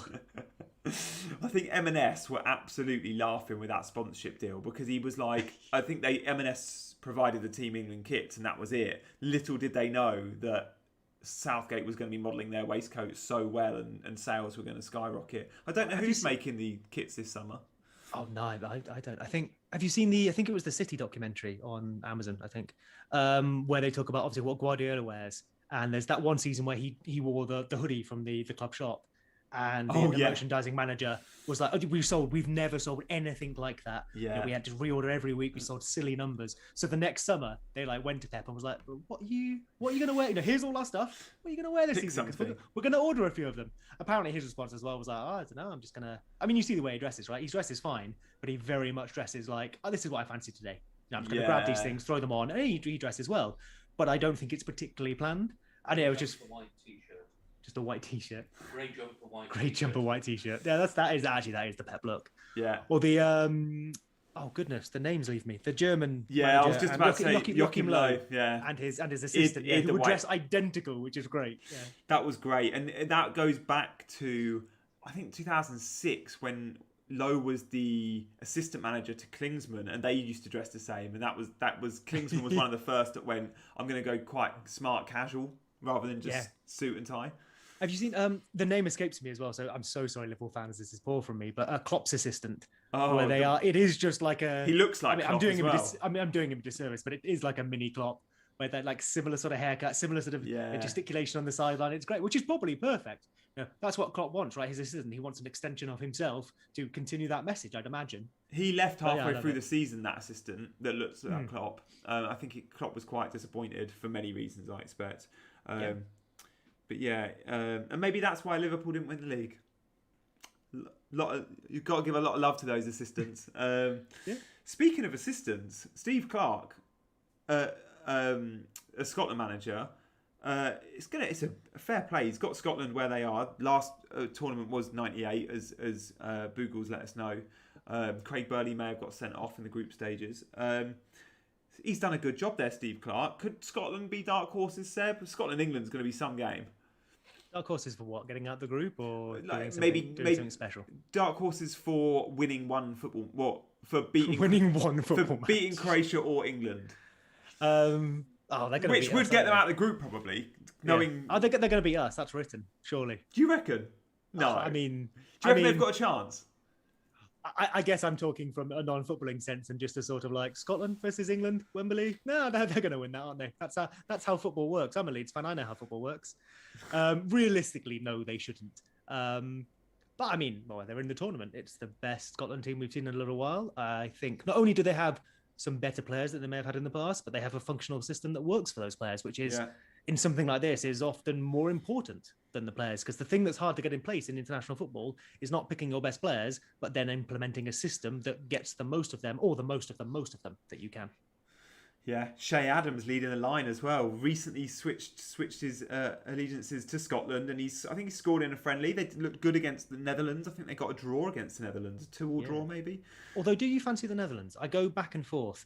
They should be, and then when I watch them play, I'm often very disappointed. Yeah, and there's been a lot of criticism by the Dutch press that Frank de Boer seems obsessed with the back five, the wing backs, which Netherlands have never historically played with three centre backs, and he's going with them. And he said in a press conference yesterday, de Boer, again, I am going with three centre backs.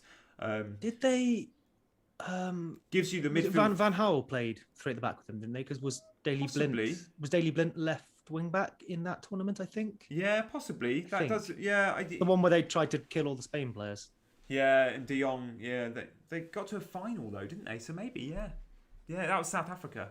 So 2010. But I mean, Depay, and if we're talking about fantasy, I think he's a striker in the UEFA game. In fact, he's a midfielder and he's 8.5, so he's in my team.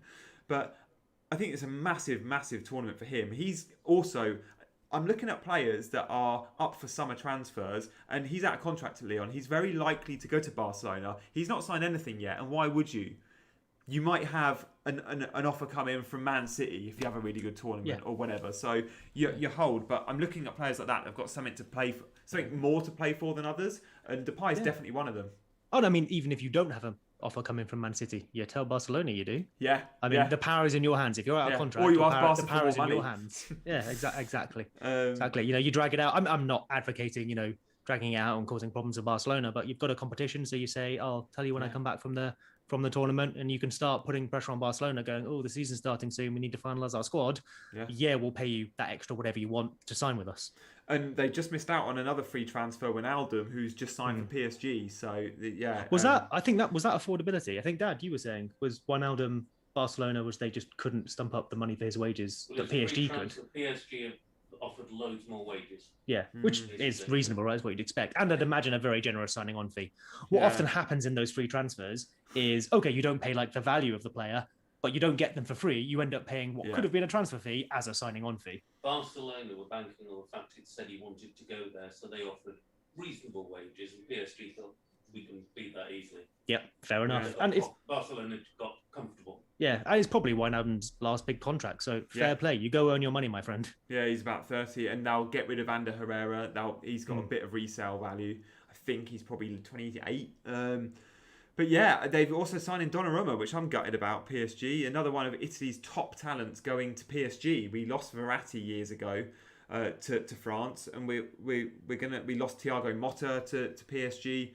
Florenzi, these are older players, but Donnarumma, I'm slightly gutted about. He was a shoo-in for Juve, and it never quite happened. Yeah, you would have thought he would be the next generation of Juve keepers. I know, obviously, Watchalong Szczesny was signed as the replacement / half with Buffon, and he's been brilliant for them, but he's also older as well now. I think he was signed by Allegri and Szczesny, and Allegri's obviously back there now, and I think he's got a lot of love for Szczesny, and it was looking he's a brilliant keeper. And he probably has got another 4 or 5 years because keepers can go on longer, but I just think Allegri came into the job, and then the idea of Donnarumma going to Juve went from odds on to a bit of a kind of 3-4 to 1 shot because Allegri just likes his boy Szczesny. But Donnarumma could play there for 15 years. Like, the guy's 22.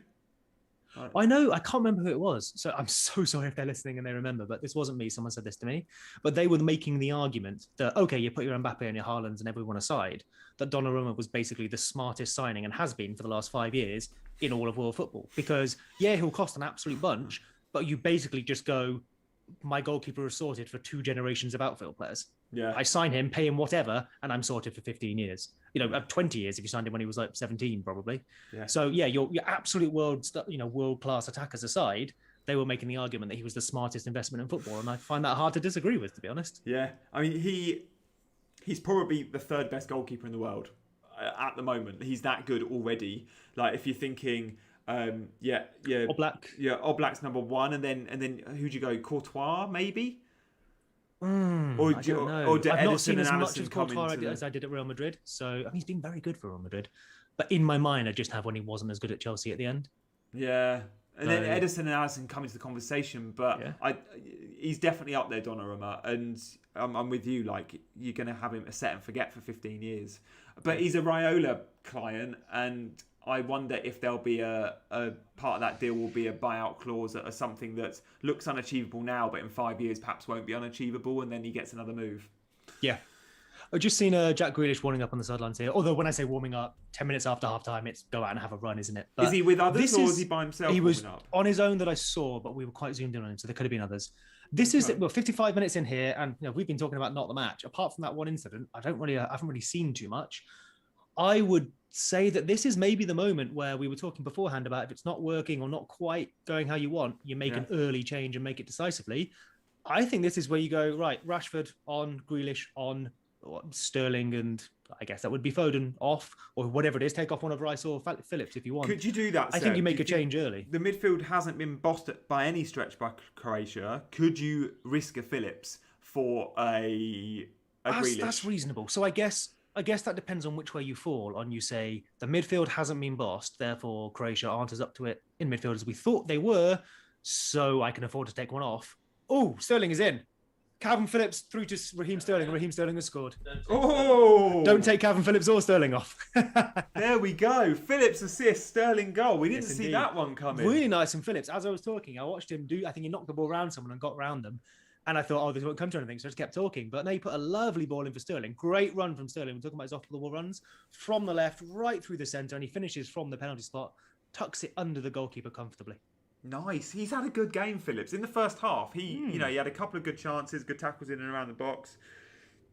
I'm still waiting to see the goal. I'm now seeing Grealish warming up. Why don't you talk us through what you see as well? Because I only caught it at the end. Yeah, that's a good point. Okay, well, I'll probably get the chance in about 30 seconds or so I'll pick it up then. We've had Diraj say shout out to Seb's dad. Shout out to you, apparently, Dad. What? In the comments, they say hi. Hi. Dad says hi. Love Hi that. back to everybody. That was nice. Very wholesome. FPL Twitter's going to have a meltdown. Why? Because it wasn't Kane, or because they've all said Sterling shouldn't be starting? Probably a bit of both. Turns out the professional England manager does know what he's doing. Who knew? There we go. Stones with the ball to Phillips. Dad says he's missing his weight coat. We spoke about that a moment ago. Yeah, the goal doesn't matter. We're here for the fashion of dice only. Yeah, the M&S special. I'm probably going to see it now, so it'll be a good excuse to talk it through in real time. I'm 56 minutes on the clock exactly. Walker's got the ball on the halfway, but he plays in Phillips. Oh, the slide-in challenge comes from maybe Perisic, doesn't quite get there. And yeah, it's a really nice run from Sterling, who comes in off that left. I think it hits the goalkeeper and goes in, does it? Yeah, it does. He goes to tuck it under the goalkeeper and it just hits the goalkeeper's underside. But I would argue that's not a sort of, oh, he's nearly saved it. It's he's almost not saved it, if that makes any sense. I mean, Sterling is tucking under the goalkeeper, and the fact that it's hit him isn't because he nearly saved it. It's because, well, that's the space that was available. It was going in. Yeah. England fans going berserk in the crowd, many of which got their tops off. Oh, no. Oh, no, sunburn. Yeah, there's going to be a lot of red bellies tomorrow. Keen to see that ball that played him from Phillips again, because I guess he just really runs nice. between right back and centre back and gets the space. But should he? I think Sterling makes it. I don't think it's the most difficult ball in the world. It's very nicely executed, but I think Sterling makes it with that very good run. Yeah, it's probably not the best defending. Thinking about it, obviously I've seen the replays now, but thinking about it, Sterling's being tracked by either the right back or one of the centre. Oh, is it Brozovic? Yeah. Number 11, yeah. I guess the centre backs have stepped. Sterling's filled that gap, and Brozovic has gone with him, playing him onside. Probably not the cleanest defending. Yeah, and Brozovic isn't the quickest, so yeah, you probably should be tracking him tighter and better than that. You can see Modric really disappointed there. But this is going to be great now. We're going to have half an hour left where Gareth's probably got a few of those attacking subs already lined up. Will he still make them? But also, what will Croatia load forward? Because they just haven't created anything. So there's going to be space for England to get a second. Yeah. And I don't know if they have, I mean, let's have a look at their bench. I don't know if they have, for example, like we do, the things on the bench to change. They probably have their best attacking players on the pitch, I imagine. There's no depth in that squad. I mean, Pasalic, Bricalo maybe is the only at Wolfsburg. He's probably the only real decent attacker. Palisic can have a go, but again, who do you take off? You'd have to take off. Yeah. You'd have to take off Kovacic. Do you want to do that? Yeah, Palisic is back up to the 3, isn't he? Yeah. It's only really Bricalo who you might bring up. But again, Kramovic, Rebic, and Perisic are better. So yeah, just be a change of personnel. And we would, just before the goal went in, we were discussing, would you make a change? I still think there's a very valid change to make. But it's certainly not Rice or Phillips now. I was saying, is it because the midfield has been poor or because Rice and Phillips have kept them quiet? Well, now is when you do want Rice and Phillips. We just need to hold on to this now. No problem at all. So if you want to bring Grealish on for Foden, because I do think whichever of those two start, Foden or Grealish, as a rule, just make the sub on 60 minutes. Yeah. I'm not saying they're interchangeable, but in terms of the performances for England and what they'll bring to the side, I want one of them in the team. And I think you just give them 60 and 30 each, almost no matter the game state. So do that, keep the rest of the team, and I'd be happy. Kane is coming so short for the ball. I feel like he does that a lot at Spurs, which is, we know, and he's got Son in behind him. He doesn't need to do that for England, but he's probably frustrated with the lack of touches and the lack of action he's had. He's really not in a sniff today, is he? No, it's very much been, I mean, we haven't created that much, but ball in down the left here. Foden, Harry Kane has, I think that is excellent defending. No, he's caught the post. Is that just going to be impact, hopefully? Is he's just holding his abdomen, isn't he? So I think he's just taking an impact. Hopefully he's okay. I don't think he's holding his leg. No, so Sterling played Mountain down the left. Foden comes in near post. Kane is going in far post. It's cleared away by the defender. It's brilliant defending as Kane scores a tap in, if not. Oh no, my mistake. It's not cleared in. Kane misses it. And then he does glide. I think he hits his sort of lower chest, upper abdomen. Right. Yeah, sort of just in there. He hits on the post. I think he'll be okay. I think it's an impact thing, which is going to hurt for a second. But I do think he's okay. He's not his head or anything. No, I think there's broken ribs. Oh, okay. Oh, fair enough then. That was a hell of an impact. Oh, fair enough. He's getting attention at the moment. We'll see how that's gone. But Dad reckons that could be like a rib injury. He's the type that will play on at almost any cost, isn't he? Which I'm not sure I agree with. Especially when you're 1-0 up with half an hour to go. Yeah. If you're not sure, you should be You know, you've got Rashford could come and play 9, or you play DCL. You know, both in terms of like what's best for the team, but also for his own personal health. Like, you know, we all know, right? We all go to the GP either when we should or shouldn't. No one is the best person to look after their own health, especially if you're in a summer tournament where you want to play and score goals. You are not the one to be making the decision about if you're injured or not. Yeah. I'm still yet to see the chance, and I don't know why it's so delayed on iPlayer, but... Fair. I'm on 62-10, 62-11 here. Here we go. I've got Mount on the left. Oh, it's a good ball. It's played between goalkeeper and last man, yeah. And yeah, on the replay, it is... Oh, Kane's up and running. I think he's okay. And yeah, it is Kane that gets the touch on there. I think he's stretching for it, hence colliding with the post. He does just put it over. It isn't cleared away. Oh, Kane really should hit the target. He gets nowhere near. He just doesn't quite connect. I think he's probably thinking about the post. I don't know. Or maybe he thinks the defender's going to clear. Maybe. I mean, I'd give him the benefit of the doubt. It's a good ball, but it's away from me. He's really got to stretch for it. I don't know how much more he can do. Like, if he's going to score that, it's going to go in the roof of the net. It's not like he's going to tap it into the bottom. He's got to stretch. Yeah. And sure, maybe he has an eye on the post, but the fact that he collided with it so hard is that I'm not sure he did. I think if he saw the post, he maybe knew this was going to hurt and still went for the ball. He got his arm there just in time as well. So I think his arm makes first contact. It's probably quite useful. That would have wrapped it up. If that was, 2-0 quickly after 1-0, we're comfortable enough. That very much would have wrapped it up, I think. Steve Goddard says he would put Sterling up front, Grealish on the left. I think Sterling's probably been told he's going to get X amount of minutes, so I don't know if I'd want him as the number 9. If you're going to play, I guess City style, one of those players as the false 9, I'd possibly go with Foden. I'm not saying it's the best choice, but he's done it. Obviously, De Bruyne's done it most for City, but he's done it very effectively for City. And then you would still allow, say, Sterling to run beyond or play in his best position. Yeah, I'd do the same. I'd play Foden for the neater football. I mean, realistically, Cavani-Learn's on the bench, isn't he? If Kane gets injured, isn't that why he's in the team? Yeah, so you probably just do that. And Rashford. I mean, I know Rashford, plays a lot of his football on the left, but he's another one that, given the choice, would love to be in with a chance playing down the middle. How's that not a free kick? So Sterling beats his man in midfield, goes past him and just gets body checked, and it looks like the referee plays advantage, but the ball goes straight to the Croatia defender. So unless I've misseen that, and he's just saying play on. I thought that looked a foul like me. No ball, and just completely body checked Sterling, who had beaten his man.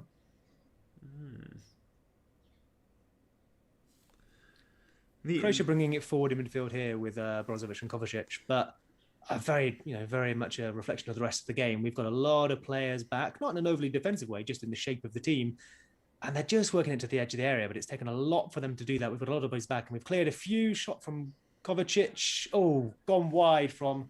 I think, that's Rebic, number 17, on the edge of the area. So they've had to work very hard for that chance, and it's a half chance at best, to be fair. We've got a lot of players back there, which maybe, we were saying early on with, it's only a back 4, but if you get both Rice and Phillips coming in as well when we're defending, and it looked like Foden and Sterling were tucking back as well, Croatia possibly don't have the players to break that down efficiently.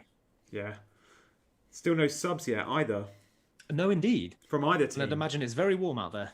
Yeah, from either team. So, a couple of bookings as well we've had. We saw a big, just before the goal, we saw a big tackle from Kovacic on Mount. I don't know if you caught that. It was a yellow card was given, but it was a crunching tackle in the middle of the park. Just got England on the break here with Mason Mount carrying it forward. So Mason Mount has been levered off it. Another yellow card. Okay, that'll be a free kick. I thought that one might not have been.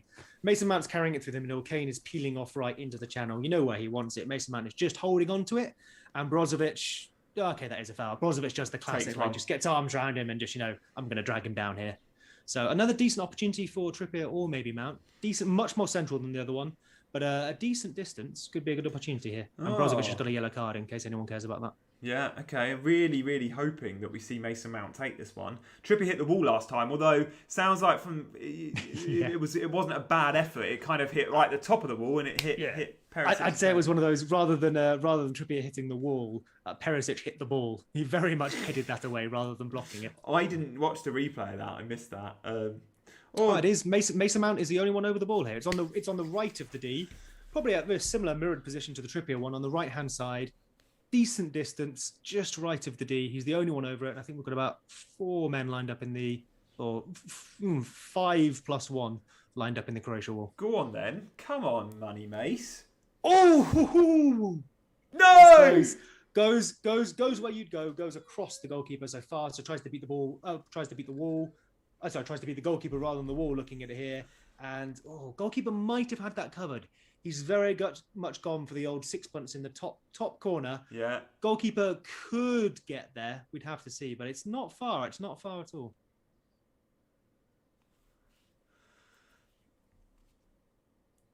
Toby's just text, Mount can't kick a ball properly. This was like 10 minutes ago. He's on set pieces for England. I was going to say, he's just gone very close by kicking a ball properly. So I'm texting back saying, he's literally the best person in the country.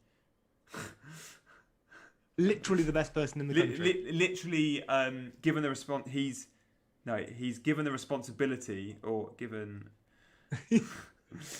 he is the premier men's England ball kicker. He's given the responsibility as the best person in the country to take a free kick. True. How does that feel? I think we might have Rashford coming on here. He's still got his training top on, but he's on the sidelines receiving instructions, looking like he's getting ready to swap tops and come on. Do you reckon it'll be Sterling or Foden? After the goal, it might be Foden off. I think Foden's been less involved in the second half. We've seen Sterling carry it well a couple of times. And the game's that Croatia, if Croatia go forward, then there's space behind, and you'd want your runners. Yeah. And again, that's not any slight on Foden. We have a strong squad. We should use it, which means you've got to take a good player off to bring a good player on. Yeah. What would you do from here, Dad? You're Gareth Southgate and you're wearing a waistcoat. I said before, I'd be happy to make as many changes as possible once the hour had gone, just to keep people fresh. To bear in mind, it's 30 degrees there or whatever it is. Reasonable. Oh, that's a really good free kick. Any of the attacking players, really, other than Kane. Yeah. So I think Dad is saying he would, which I don't disagree with. Other than Kane, you probably, over the course of the match, rotate all three of those attacking players.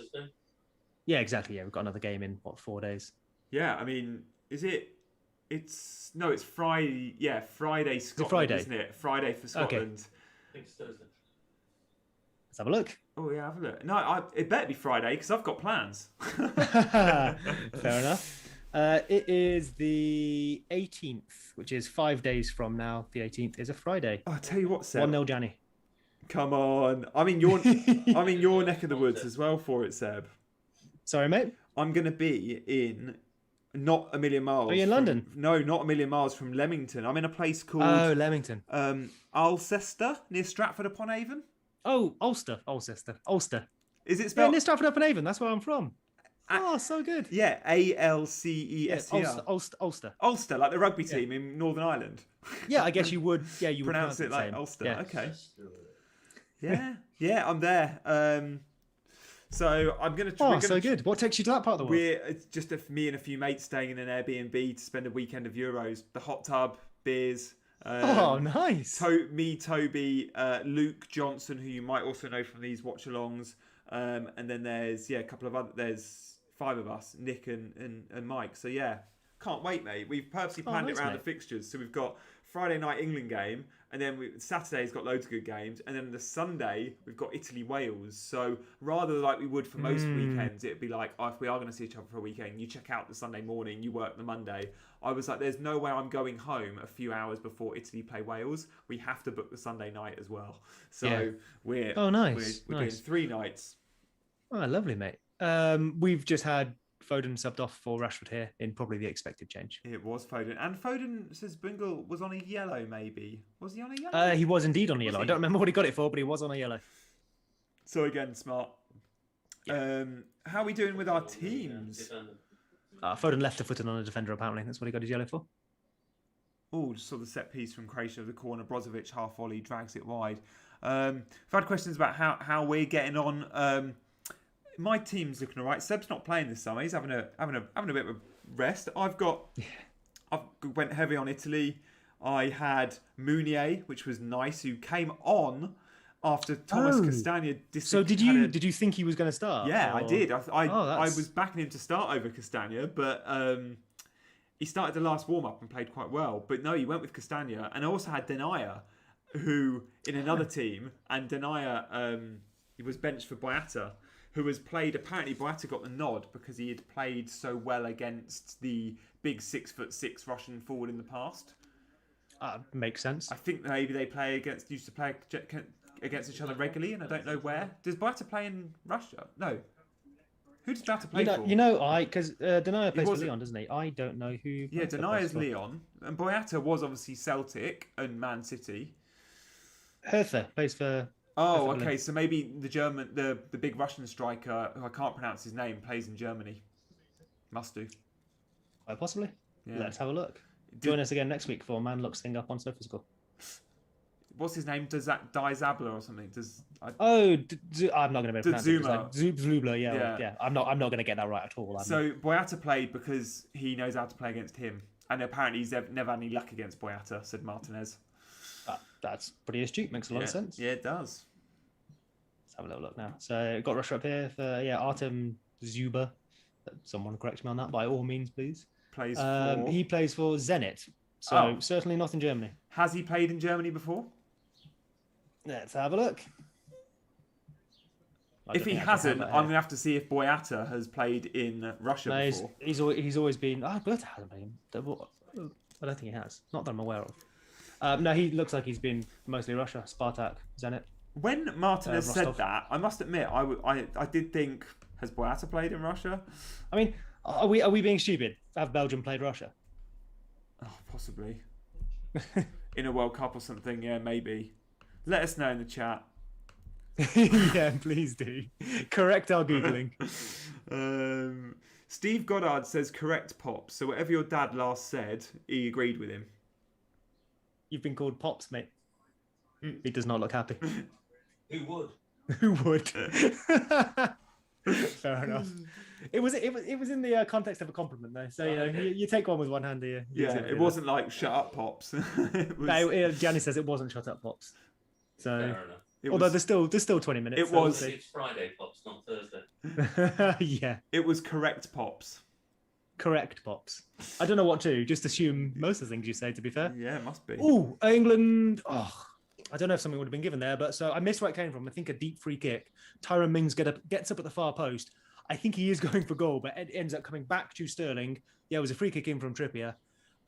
Comes back to Sterling, who goes with his left foot from probably about 15 yards out or so, and he absolutely skies that. He's gone for power, fair enough. He's gone, I'll put my boot through this, but he absolutely skies it from a half decent chance. There's no one around him. Could have almost taken a touch, but that's the old commentary thing, isn't it? Where he could have taken a touch, and the reason he didn't because he would have got closed down. So don't mind him hitting it first time, but not a great finish. 15 minutes left. Croatia need to do something. This is for top spot in the group. You've got to assume both these teams are going to qualify. However, we've got John Stones sat down here. I don't know if he's just sat down looking. Maybe cramp is that? He's doing the old grabbing the soles of his boots. Sounds like cramp. He doesn't look like terribly injured or anything, but he's certainly not happy. I don't think it's heat or water or anything. I'm guessing. Oh yeah, that's cramp. He's getting the old flex of the ankle. Yeah. 15 minutes to go. We're 1-0 up. They're trying to disrupt Croatia. Cramp. yeah, fair play. A tactical cramp. Yeah, he knows the drill, doesn't he? Yeah. I got Ben White warming up. The camera's on him at least. Interesting. So does that confirm he's third choice behind those two, assuming Maguire's not fit?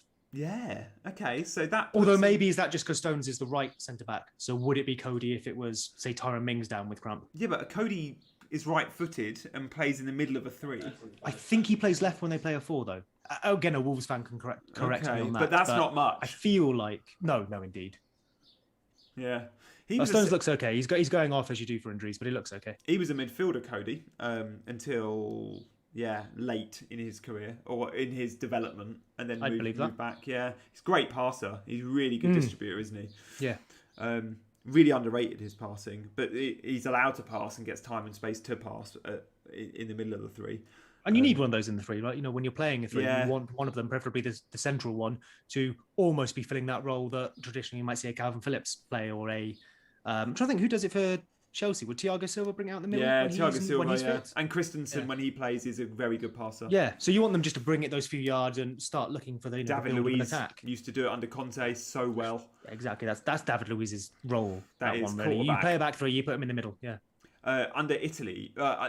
Under Conte for Italy in the last Euros, played a back three, and we had Bonucci in the middle. He's so good at that. Bonucci is He is up there with midfield passers. I've His never seen long a better passing is passer. outrageous. Yeah, I've never seen a better long-range passer in person.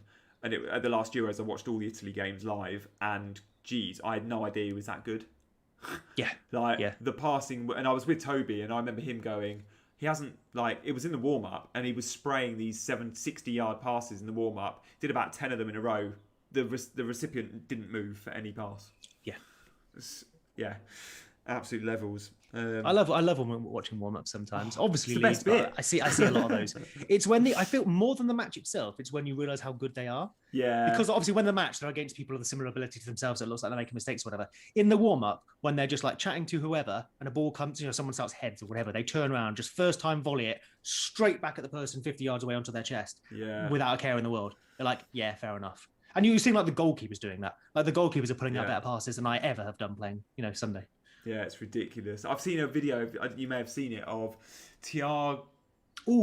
Croatia just in down the right-hand side there. It's come to nothing, been cleared away by Declan Rice, but getting in down the right-hand side a couple of times now in the last 10 minutes. That's the first time I've heard his name mentioned. What, Declan Rice? Yeah. Yeah, fair. But say he's not been I've just not noticed him. That's probably a good thing, right? Calvin Phillips we've noticed him because It's he's had the ball. Yeah. Fine. Declan Rice hasn't had to. And we've got Petkovic come on for Rebic for Croatia. One of those vids for Spain, Rodri and Thiago chesting and volleying it back to each other, and they're literally 50, 60 yards apart, and the ball doesn't touch the ground, and they're just knocking it back and forth like that.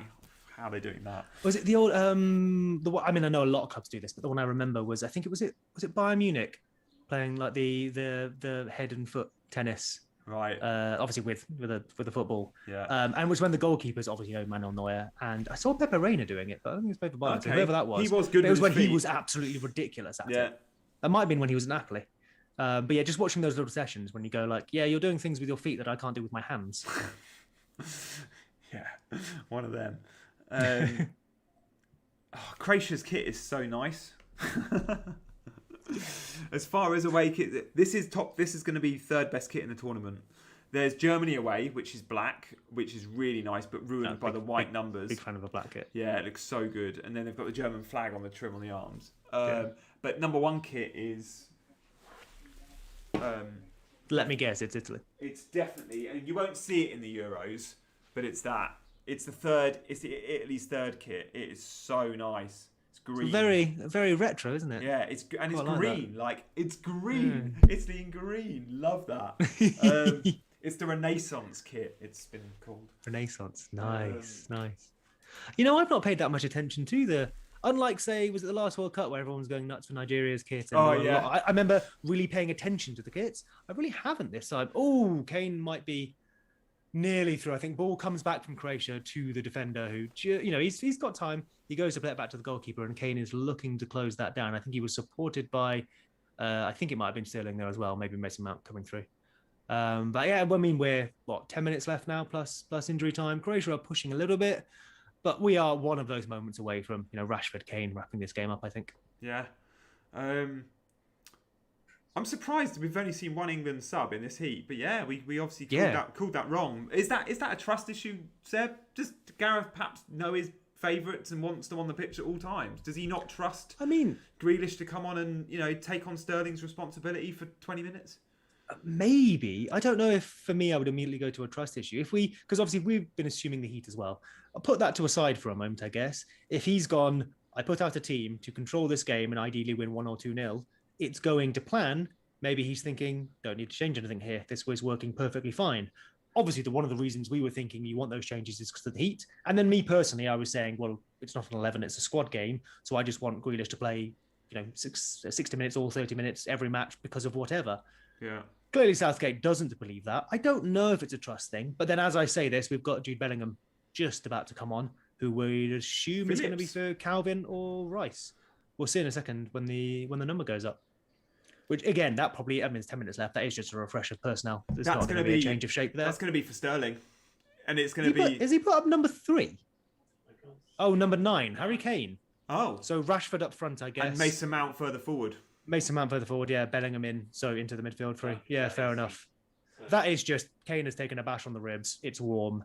he's he's not scored a goal, unlucky, but Talisman. we need our captain and our striker for the next match. So off he comes. Fair enough. When you said Bellingham was coming on, I automatically said Phillips, and then I thought, no, it's going to be Sterling, and we're going to see Mount go to the Sterling role. But instead, it's just because I know he trusts. That's why he likes Mace. He can put him in the front three to end the game. High press, energy.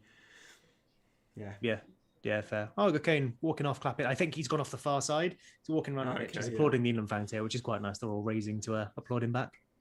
Yeah, we've not seen going off at the nearest side of the pitch in international football, really, because it's obviously a new thing, which we've seen a lot in the Premier League. So yeah, the last few minutes have been more Croatia, but I wouldn't say we've looked any less comfortable. We've just dropped in a little bit deeper. As you say, we've brought Rashford on, so we'd be very happy to counter this. I think Croatia are putting a few more men further forward and trying to progress it more, but not really succeeding. And we have Rashford away. He's never going to get there. But that's what we're looking for now. Yeah. From the halfway line, Rashford has got a standing start, and he's going to be quicker than their centre-backs. I'm not sure who put the ball over the top. It'll be one of the DMs, presumably. Immediately Rashford has dropped back to the halfway line. We're almost playing 4-1-4. 4-1-4-1. Yeah. With, I guess, probably going to be... It looks like Calvin Phillips has dropped into the 6 role, if you like, with Rice and Bellingham in a flat 4, the 2 either side, and Rashford up front, which is very much, it's Leeds United shape. That's very much present those banks, have your half back, and then have Rashford up front to close things down and chase things. Yeah, I think it's really... I wonder, it's really unlike Gareth to sub Kane, so it must be a slight precaution on that knock he took to the ribs. I think that's smart. It's really smart. He's your best player. This game isn't decided by keeping Kane on now. Sure, I'm going to look stupid. If Croatia score now, of course I'd rather have Kane on. But you've got Rashford on. Kane potentially now is no longer fully fit. Yeah. We're 1-0 up and there's a few minutes left. It's the smart move. That one, Calvin Phillips on the go 1-0 now. I knew you could bring him on, couldn't you, for the last few minutes? Calvin Phillips? Dominic Calvert-Lewin. Dominic Calvert-Lewin. Dad's saying you would bring on Dominic Calvert-Lewin. DCL. Yeah, I'd love him to get a chance. Yeah, I think Croatia have been disappointing. I'm really. It looks like they've just not got fresh ideas. They've struggled to dominate the midfield, which we thought they might, and then they've not got their pacey Rebic who's gone off now, and Perisic haven't been able to get in behind. Maybe it's what you said, a good hour more than that ago, where. Yeah, that's an impressive midfield, or at least was. Yeah. But actually, are we seeing all of those players, not Kovacic, but Modric and Brozovic at the twilight of their career and without a team around them? Let's not forget, Brozovic plays for the Italian champions, Modric plays for Real Madrid, and Kovacic plays for Chelsea. They've got a much better team around them than they have here. Yeah, I couldn't believe how poor the midfield 3 of Toni Kroos, Casemiro and Modric looked against Chelsea in both semi-finals. Kante and Jorginho, who are 2... absolutely smashed their 3, and they just look like they're all over the hill. They really. Modric isn't. He's had a wonderful career and won awards for it, but I think he is certainly in the twilight now. Maybe he could develop his role elsewhere or whatever, but I don't think we're seeing the Modric for Madrid or for Croatia that we saw even 3 years ago. Kovacic has just gone off here for Pasalic as well, in pretty much a like for like, you'd imagine. Yeah, fresher legs. England, if they finish second in the group, I think it's arguably, depending on what happens in the other groups, an easier draw, which is interesting because it's kind of, they were there in the World Cup in 2018, where if they finished second and they did, because they lost the third game to Belgium in the group, they finished second, and that was better for them, and they had a much easier draw than Belgium. But of course you need to finish. You wanted to try and finish first in your group. Yeah, you want to win. You want the winning mentality. You want the confidence in the camp. You want the players scoring goals. I saw someone again. I forget who. So sorry, but I saw someone on Twitter saying, as well, if we finish first, it's then I think that's the Wembley route to the final, which you choose, right? Even if it's harder teams, is that actually a bigger advantage than playing a poorer team? No travel. And also, like you say, let's put aside the whole last time we got to the semi-finals without playing anyone good. If you're going to win a tournament, you've got to beat someone good at some point. Yeah. And like you say, they're not deliberately going to try and finish second. They would finish second by being bettered by another team. Yeah. Well, that's not the way you go and try and win a tournament, is it? You win every game, you score more goals, you concede fewer. That's the thing to take forward. Yeah, I've always sort of moaned as a kid, like looking at my ball chart and being like, oh, I need Issy to get that, or oh, we've been so unlucky with the draw. And my dad would always say, if you want to win it, you've got to beat the best teams anyway, either in the final or en route to the final. So it doesn't matter. And you might have to beat 3 of them in the quarters, semis and final, but so be it. And no doubt there is an easier and harder route. but it's more of a consolation thing, right? Yeah. You can. The only thing you're in charge of is how you play and your destiny. So you win your matches, and you take the route that gives you to the final. If you don't win your matches, okay, then you go the consolation. Well, at least it's an easier route. Yeah. But that's not the thing to play for. Yeah. Imagine telling Harry Kane, like, it'd be great if maybe you didn't have your best game now because we want to finish second. He'd laugh at you. Don't score that penalty to top the group. Yeah. Steve said, Seb, you need to get your dad on Jack Whitehall style, like as in your own show. Brilliant. Oh no. What's your dad's name? Julian. Seb and Julian Roadshow. Seb and Julian. JS. We just need an L. Sveen says it's a mystery how Sterling can be on the pitch over Grealish. I don't know, Sveen. He has scored a goal. I think he's been good. He has scored a goal. He's probably England's most dangerous in the front three. He put it on a plate for Foden early on. He was happy dribbling, cutting inside on the left. I think we can almost bank on Sterling playing the next game. Yeah. Get used to seeing Grealish on the bench in this tournament is what I'd say. I think he's good. And like, don't get me wrong, I also wouldn't have started Sterling. I would have gone Foden and Sancho. But it's one of those, what flavour ice cream would you like, sir? Chocolate, strawberry, vanilla. It's like, well, they're all good. I have a preference, but they're all ice cream. I'll have Sterling. No problem at all. Gareth's very loyal to certain to players he knows and trusts, and we know he knows and trusts Sterling. He's played him a huge amount. And for that reason, I fancied it to be Foden and Sterling today. I personally would have started Grealish, but that's only because I was really concerned about Sterling's end of season form, and I was just in the Champions League final especially. But look, we don't see these guys in training every day. Is that Jude Bellingham down? Is he? I think he's had a clash of heads. We've got Dominic Calvert-Lewin ready to come on as well, but I don't know if that's related to this.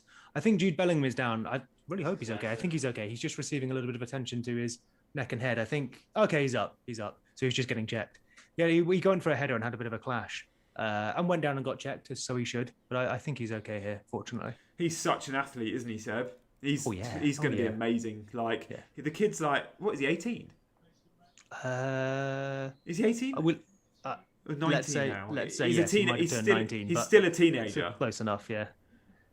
He's phenomenal. And he's also arguably not playing the role he'll end up playing for club or country. He's filling in as young players often do in just a role in the team that works. What do you reckon what do you reckon he will be, Seb? I think he's the transitional player for me. I know at the moment he's kind of playing more of that 6. Is he a Yaya Toure? I think he becomes your... Yeah, that's not a bad comparison, I guess. I think he becomes your transitional... sure, maybe slightly more on the number 6 retaining possession and defending side, but he can. We saw him for Birmingham as well. He scored. I think he was more attacking for Birmingham than he's been for Dortmund. Possibly just because he was so much better than play your best player further up the pitch. Yeah, exactly. But I think he carries the ball for me. He wins it definitely. He turns it over, recycles it, carries it, gets involved between each penalty box. That's how I think he develops. He could well develop into a different player, but for me, that's what I see. And then what, you add Foden to that, you add Sancho to that. That's a very, very tasty national side. Yeah, he'll be at Dortmund for a couple more years, and then it'll be the Premier League. No, he's not 17, Jason. Surely not anymore. No, I think he joined Dortmund when he was 17. Right, he started Birmingham when he was 16. They retired his number, which is amazing. I saw that. They were. He is 17. Oh no. Oh, 29th of June. Wow. Okay. Oh, okay. Yeah, I was projecting forward then. Yeah, fair. So he'll turn 18 during the tournament. Oh, amazing. He's not too far from you, Seb, or where you were from. He is from Stourbridge. Nice. I guess that makes sense, playing for Birmingham. Yeah. So sort of West Midlands. Oh, we just had ball over the top. I say over the top, out wide to Perisic, who does a very nice job tracking it and just goes to nod it down perfectly into the path of a striker on the penalty spot. There's no other Croatia player anywhere near the penalty box. Yeah. It's one of those, it's a tap-in for a striker that had bothered, but alas, no one did. And Perisic looks like it as well. When he heads it and sees there's no one there, he's like... Yeah. I love those. It's a tap-in if there's a striker there. Yeah. Dan says it's not like they need a goal with a minute to go, so it's fine. We have Calvert-Lewin coming on for number 10. Is that Mason Mount? Yeah, 19 Mount. Sterling's number 10. So Raheem Sterling's coming off. So what? Rashford over to the left, Calvert-Lewin up front for the last minute or so. Mate, Mount will not miss a minute this Euros. I almost guarantee it. Unless they're qualified by game 3 and he does go with a B team for the third game. Fair. Which you possibly would. Or If the group's won by then, but I don't know if they'll be able to bank on a. I mean, it depends what Croatia. If Croatia go and beat Czech Republic, you just want to draw, don't you? Yeah. You just want everyone else to draw. Yeah. What would you so? You don't have to give an 11, but for next match, do you just stick with what's worked here, or do you switch it up? Because if the next match was Czech Republic, I go slightly more attacking and fit Grealish in. Okay. When you say fit Grealish in, you say more attacking. You've got to sacrifice one of Sterling, Mount, or Foden for that, surely. No, I'd play Rice and I'd play for Czech Republic. I think I'd play Rice and Mount. Would I? Oh, so Grealish at 10. Yeah. Would I? That could work. I think I would. I think I'd play Mount as the 6. Sorry, Rice as the 6, Mount as the 8, Grealish as the 10, and I'd just go for it. And then I'd play, instead of Sterling, I'd play Sancho. But that's just and a left back presumably. And I'd play in a 4. I'd probably play Luke Shaw based on end of season form, just about over Chilwell. Luke Shaw. Oof. Just a little another attempt there from Croatia. Comes headed back into the box from the right hand side. Pickford comes out, gathers it comfortably. Pickford's had nothing to do today, but the 3 things he's done well. Yeah. And against Scotland, we should play 2 right backs because we've got so many, and it goes up against their 2 left backs. Perfect. I like that. That's why we've taken 4, so that we can play Scotland's 2 left backs. They obviously play with the back 5, centre back. We could match that. Reece James. Oh, I'm guessing it'd be Kyle Walker, wouldn't it? Right centre back. Reece James right wing back. Blake Kieran Trippier on the right wing. We could outmatch them for full backs. Be fine. Yeah, I think I'd probably keep it the same. I think Gareth will keep it the same now for Scotland, because Scotland has got that derby feel, and it's playing against players that are all mainly Premier League based players. I think he will keep it simple. So we've praised Jordan Pickford. He hasn't had much to do, but he's done it well. Just to highlight some criticism on there, which I know he gets offended from a lot, but he's been picked in the past for his distribution. He gets the ball there at the back. It's a ball over from, I think it might have been a pass back, actually. There's 2 Croatia players closing him down. He has a moment. He does well, picks his spot, and then puts it straight out for a throw-in. That is where I need my goalkeeper. Yeah. So if he's going to clear it, like actually clear it, no, and he can. If he's going to pick someone, retain possession. Yeah. Don't just shank it out for a throw-in. And it's not the end of the world. Goalkeepers have stopped shots and everything, but I just need that little more. And I know his thing is he's got a big boot. I just need it to be accurate as well. Yeah. That's the time of the game. You just want to be able to think my goalkeeper's going to make the right decision, and that's it's just not the execution and decision's wrong. Who's got the armband, Seb? I'm trying to look. It was Sterling when he went off. Yeah, it was Sterling. Now Sterling's gone off. Who would I give it to? I think Walker. I think it will be Walker. Yeah. I'm trying to spot on arms. I can't quite see from here. I've been looking. It's not for the Mount. last... It's not Rice. It's obviously. Is it not. Rashford? There's a chance. Has he ever captained Man United? Yeah, he may wonder. Oof. Twist and turn from Croatia there. I think that might have been past that church. Full time. There we go. 1-0 England. Are we going to see a the last armband? little chance from Croatia? I can honestly say I don't think anyone's wearing it. We don't need a captain. That's how dominant we've been. It's not Tyrone Mings, is it? Could be Mings, you know. Could be. Okay. Does it matter that much when you've subbed off your captain, subbed off the guys who replaced him, and there's a minute left? Is it just you give it to the nearest player? That isn't like, No, we're talking captain. No, I don't think who's your man of so. match then? I don't know. Sterling's obviously scored the goal, but I think our 2 centre halves, much as I've Calvin Phillips. Calvin Phillips. How could you want anything else? I'm shocked and ashamed. I'd actually say Phillips, but Mings has played well. Calvin Phillips. I don't see. It's one of those where I don't think he's had a hard job, but is that maybe the point? I don't think anyone does. Croatia's midfield was no good because Calvin Phillips and Rice just dominated that. Mason Mount's been good. Sterling's been good. Kane, did nothing but was fine. The defence haven't been troubled enough for it to be a thing for me. If I had to pick a defender, it would be Tyrone Mings for the couple of individual good pieces of defending. Yeah. But I think Calvin Phillips, assist for the goal, controlled the midfield nicely, obviously paired up brilliantly with Rice to shut down Croatia's midfield. Yeah. I'm not saying he stood head and shoulders above everyone else. It wasn't a particularly special match. But for me, Calvin Phillips. Don't want Calvin Phillips to have a high profile. Good point. Calvin Phillips was terrible. Please don't sign him. Yeah, that might be it. You can't give it to a centre-back in a game where there's been barely any blocks, clearances, and tackles by them. Yeah. Like, that's what they're there to do, and they've not had to do that today. SofaScore, the high. I mean, this is obviously, I'm not saying this is the rule, but it's just another piece of information. The highest scoring player on SofaScore is Calvin Phillips at 7.4, Mason Mount on a 7.3. Mason Mount, which always, I guess describes the match nicely as well. If your highest rated player is a 7.4, that is a very quiet 1-0. Yeah, it is. And it was a really quiet game. Other than the goal, there were no... I don't think there was a big chance today. Yeah, I mean, Kane's probably doesn't count because he's stretching for it. See, I wonder if this is when I say problem, this is my concern with England here. So if France or Italy had just done this, you go comfortable, fair enough, not their best, but they've comfortably seen this out without any problem at all, easy. Winning football. I fear that England do this and then... Nerves. Have to do the same thing against Scotland, have to do the same thing against Czech Republic. We win 1-0 3 times in a row or whatever. Yeah. And then we actually come up against a good team. We have nowhere to go. And we just then regress into being the Croatia in this relationship and lose the match. Yeah, that's what it's always been historically. However, you could argue, come game week 1, which we've just seen, that was a good team. They have actually faced a good team for once and beaten them. That's the fairly thing, convincingly. This maybe comes down to how much do you rate Croatia? Yeah, and the answer to that, for me, if I'm honest, is that they're not considered in the top 6-7 teams of this tournament. Yeah. And therefore, they're not considered a good team. And of course, you could say they looked poor today, but is that because England made them look poor or they were just poor?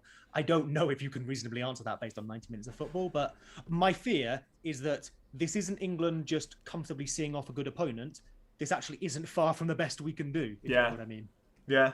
Very little was created against a poor and ageing Croatia team. That's how I would see it, but maybe that's me being slightly pessimistic. You can have it both ways, can't you? Ultimately, we've won 1-0 in a match we should have won, but was a slight banana skin. We did well. And Pickford didn't make a save. Yes, but in a good way. Because you could say that Pickford's not made a save and we've lost 3-0. Good stuff. Okay, guys, thank you for joining us. Loads of you have been with us. Thank you for those that stayed with us the whole time. It's been brilliant. We'll look to do a couple more of these throughout the Euros, so do stay tuned.